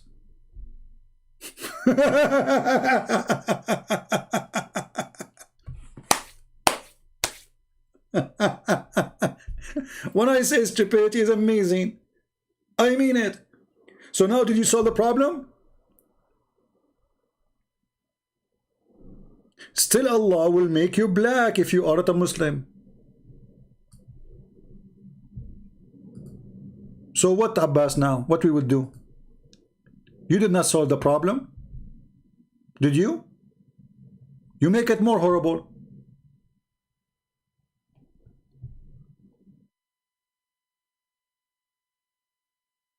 Are you there? So Allah will look at my heart, and then a Christian prince's heart is not good, He will make him black. This is what you are saying now. Abbas, what do you eat, my friend? I don't know. I think you're eating the pizza you deliver, aren't you? This is why you have too much pizza in your head.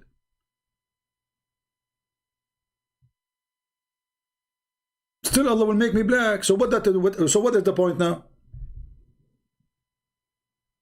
Why the bad ones who their heart is bad according to you, Abbas, will be black? Why they will not be white and the good ones will become black? I want to be black.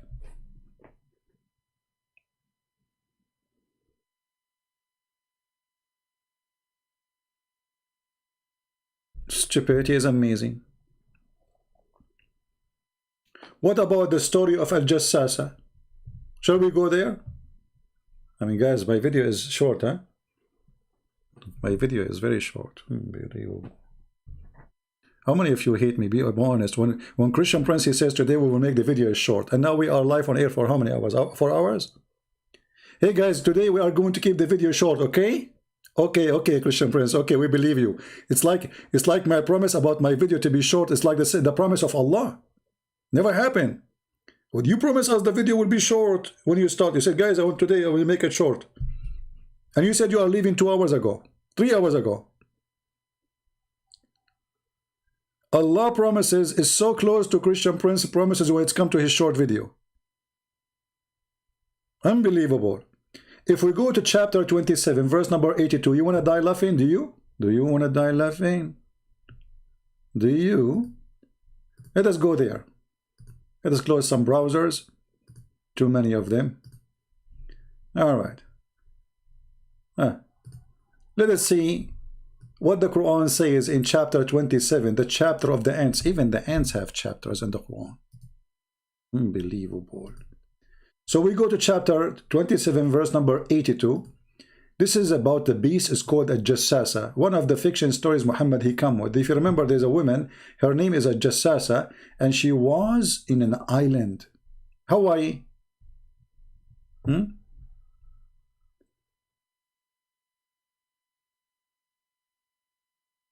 Their illness in their heart. So still, why Allah will make them black? If their illness in their heart, what does have to do with their skin color, you idiot? Stupid fool. Let us continue here. Let us see what a Jassasa will do. A beast will emerge from the earth. Let me give you the link first, so you guys, you can open it in your browser and you can read with me in case the screen is not, the text is short, or I mean is small, sorry.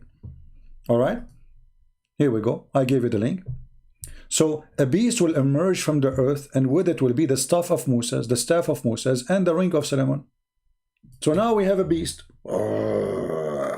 Okay, will come from the ground, and this beast have all the magic tools. The ring of Moses, which controls shaitan, genie, do magic with it, control the flying carpet, and the stick of Moses, which he can do magic with it. He can split the sea, etc., brother.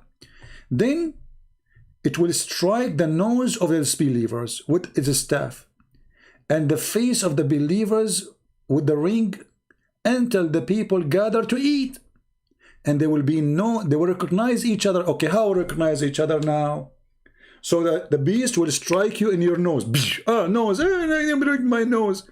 This is, the beast is Muhammad Ali. He will hit you with the ring of Solomon, or he will hit you with the staff of Moses. Either way, you are going to be beaten. You are a Muslim or a Christian. Have fun. So this beast will hit you, and then people, they will gather to eat. What will happen? Their faces change. What will happen? Their faces will be either they are white people or they are black people. Read carefully. So there will be no believer left without making a white spot in his face, and will spread until his face, I skip. Will spread until his face is shining white as a result. So all the Muslims, Abbas, he will be so white, he will have blue eyes. Alhamdulillah. Mufti Monk or Mink, Zakir Naik, all of them, they will be white. Alhamdulillah. And there will be no disbelievers left without making his black spot in his face, which will spread until his face is black as a result. Christian Prince will be black. Alhamdulillah. Finally, my dream come to be true. I will have a girlfriend soon. You go and you see a black guy, he have a nice girlfriend. I don't have one. Alhamdulillah, I will be black finally. I will be black. Hello. La la la la la. And then I can get all the privilege. Like now Joe Biden, he's making a special law for, black people supposedly. And now I will get more assistance. Thank you. So Allah will make all the believers white and all the disbelievers black, and suddenly, finally, my dream come to be true.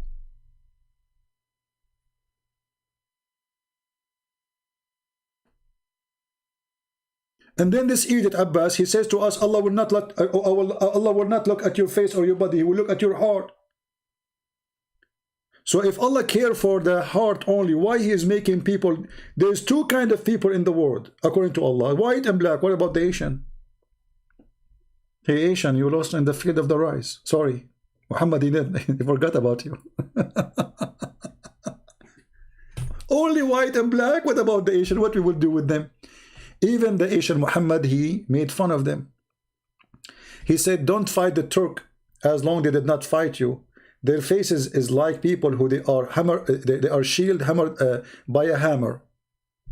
He made fun of the face of the Asian.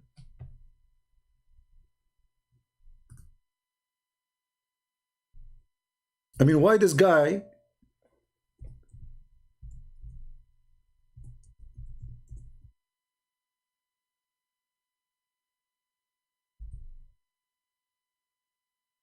Why this guy, he is obsessed with insult of look of people.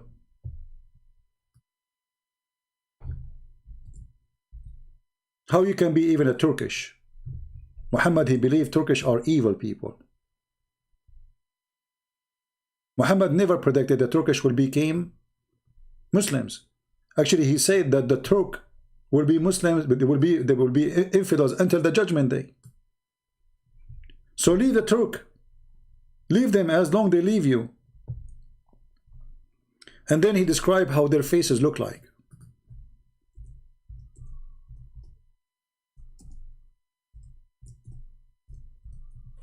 And again, our video is very short. Look at the false prophecy of Muhammad. Muhammad, he promised that judgment day, one of the signs of the judgment day that the Muslim will find with the Turk. This is a sign of the judgment day. Read carefully. Allah Apostle, and this is Sahih Bukhari, so don't tell me it's weak. Allah Messenger said, the hour will not establish until you fight with the Turk. People with small eyes and red faces and flat noses, their faces will be look like shield coated with leather. The hour will not establish till you fight with the people who their shoes are made of hair.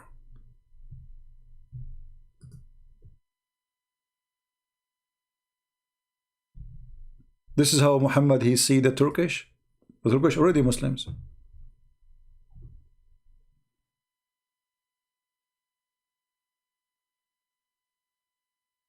Look at this hadith here. The hour will not be established till you fight the nation wearing hairy shoes, until you fight the Turks, who will have small eyes and red faces, flat noses, and their faces will be like a flat shield.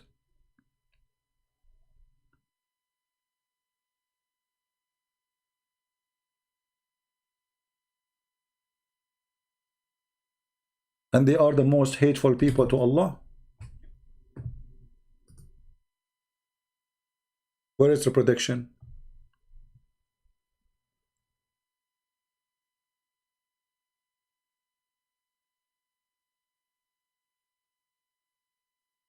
Hey, Abbas, did your prophet say that the black stone was white like milk and then the stone became black from the sin?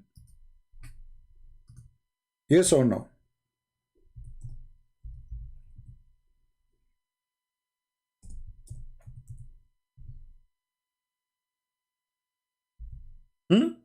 Yes or no?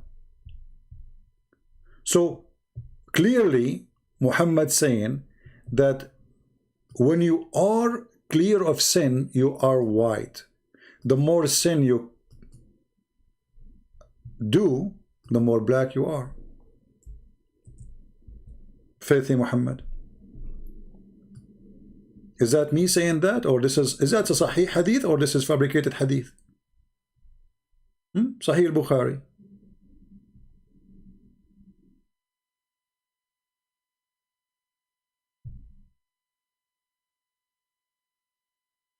Read and love. So what we will do now? All this garbage.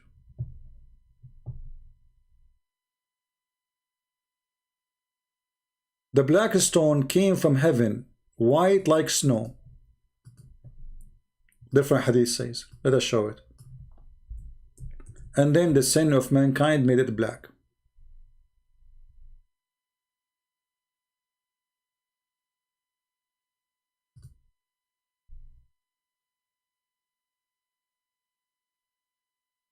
What you will do?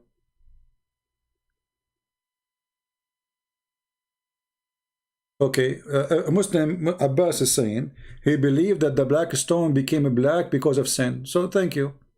You just admitted that the color black is a penalty of sin.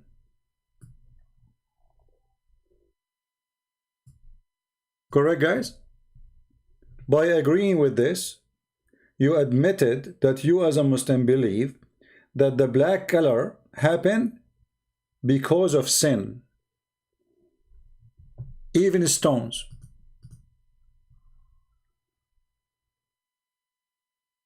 What do you want more evidence that Islam is a racist cult?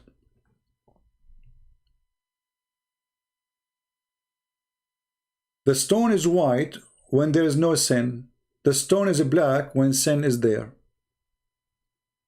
So the transformation from white into black, according to the filthy Muhammad, it's because of sin. So thank you, Abbas, for agreeing with Muhammad. Why the black stone is black? Because of sin, he agreed. So what make you black? Sin. What make you white? Not to be sinner. That's what you just said.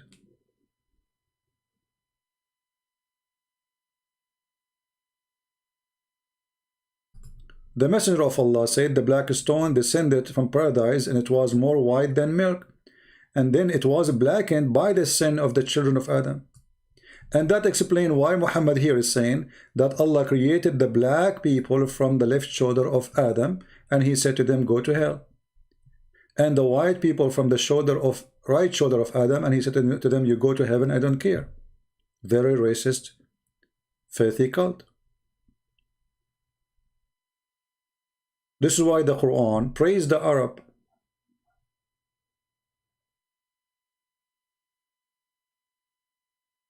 Everything belonged to the Arab. Abbas, his name is what? Is Arab a name. Why? Because he lost his identity. In Islam, you cannot keep your own names. You cannot keep your religion. I mean, you cannot keep your culture. Even Muhammad, he says, the one who is proud about his heritage before Islam, tell him to go and bite the penis of his father.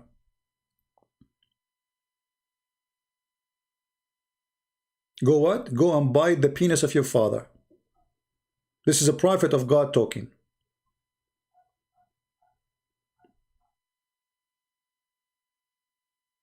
Do you Muslims say to somebody who converted to Islam, if he is proud about his father who is not a Muslim, do you say to him the prophet says go and bite the penis of your father? Or you lie to him?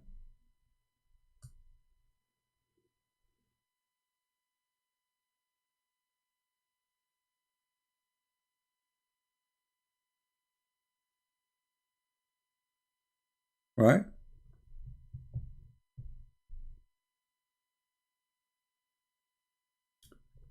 Look at this answer. Look at this. I mean, look at the stupid answer. Look at the stupid guys. Just to show you the stupidity of this man.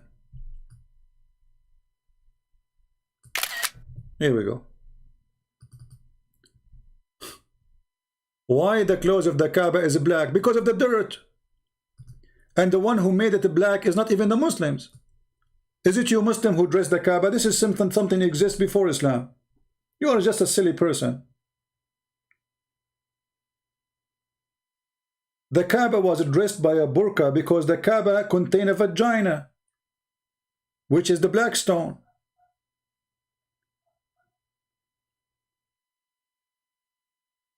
It's a burqa.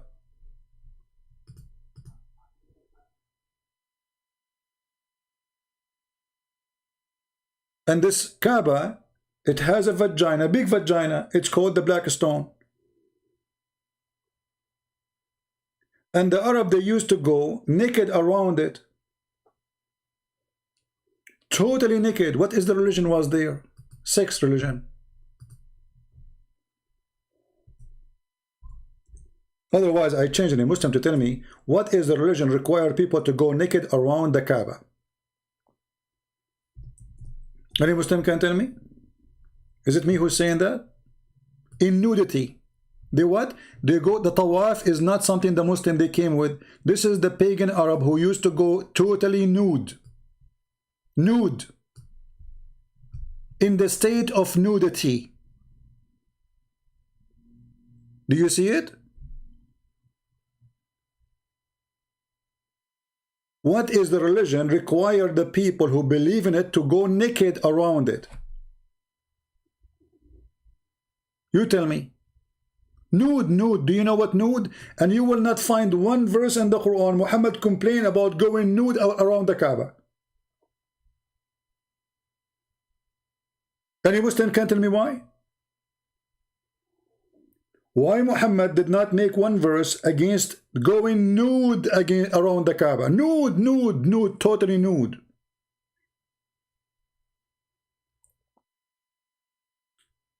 The Muslim, they say there's a prophet, he went in the desert and he was nude. The verse there doesn't speak about nude. He's not wearing the clothes of a priest, you liar. And it's in the desert, there's nobody anyway. He's alone. Here we have a Kaaba, the house of Allah.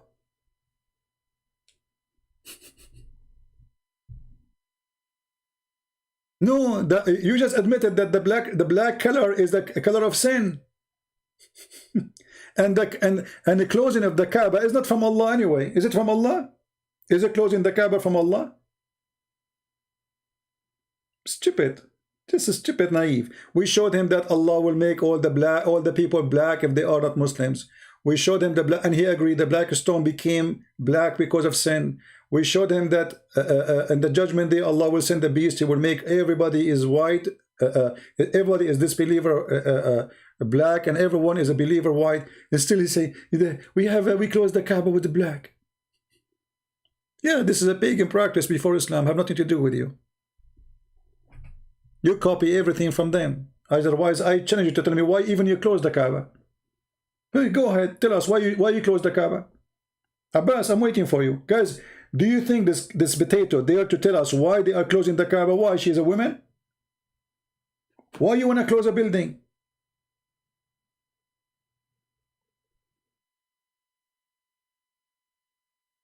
Basimi, he want to talk about how you can rape a woman and marry her. Let us talk about that. Didn't Muhammad rape Safiya and then he married her, you coward, son of Muta?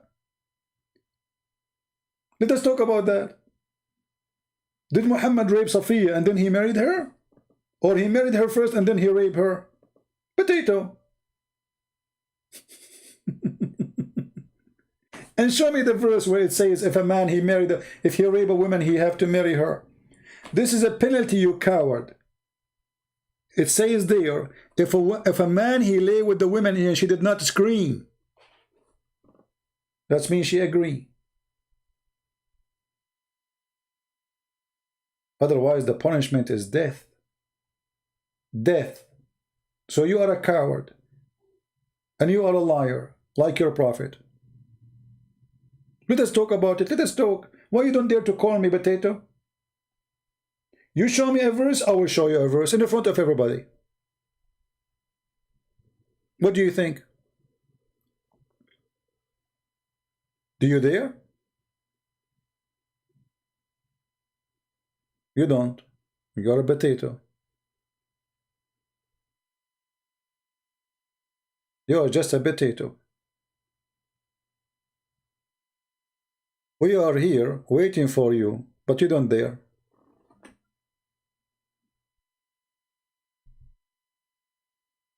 Potato, like your prophet. After I finish my broadcast, you will see how many Muslims want to debate me. They will be lining up. But I am live for 4 or 5 hours, I don't know, 3 hours, 4 hours, less than 2 minutes. Almost in a minute from now, I will be live on air 4 hours, and yet not even a single Muslim want to call me.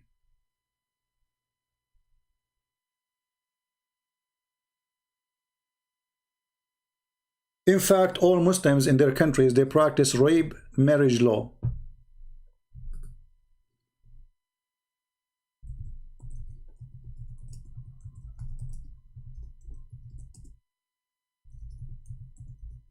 Morocco, Tunisia, Libya, all of you, based on Islam.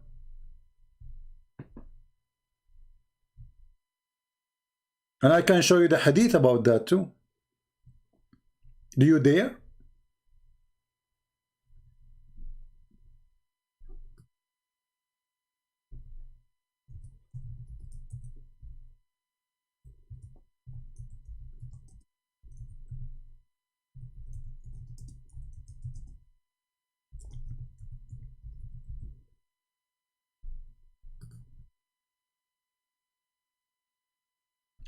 They laugh at us, but the fool, they are the one who practice it, not us.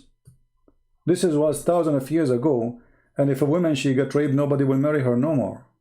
That's it, her reputation is gone. This is what you do today in 2020. Do you see it? And when the Moroccan government, they end that law, the Muslims, they were so upset because they were trying to follow the atheist. Same we can find in Tunisia, same we can find in Libya, same we can find in Egypt, same we can find in Jordan.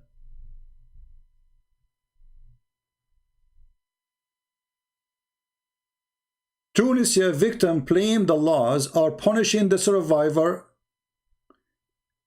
and rewarding the victim.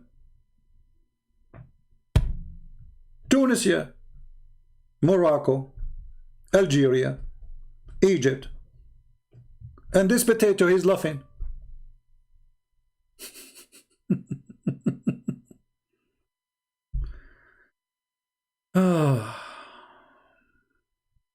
Potatoes. They make fun of how you look like. They don't see themselves in the mirror.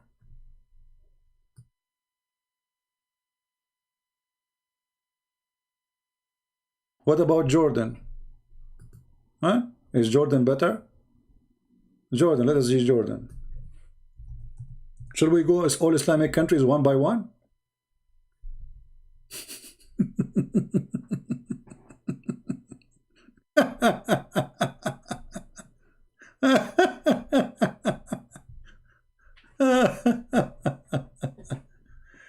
Oh boy. You see it? Oh boy. Just get out of here. Next time you come here, bring us your daddy. You are laughing at yourself, potato. Muta boy. We give you too much attention. You don't deserve it.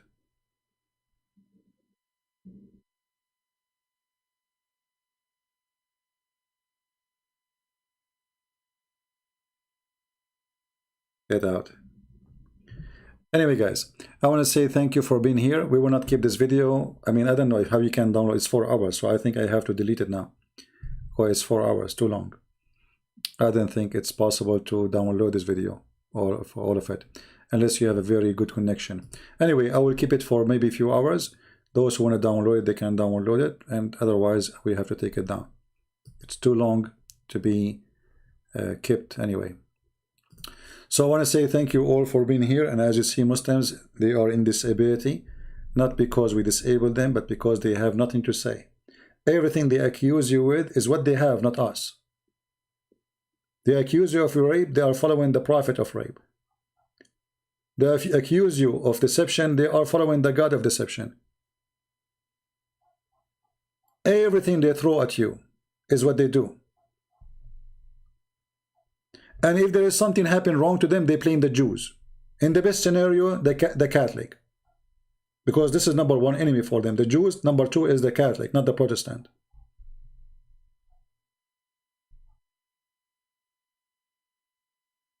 This is how Islam is.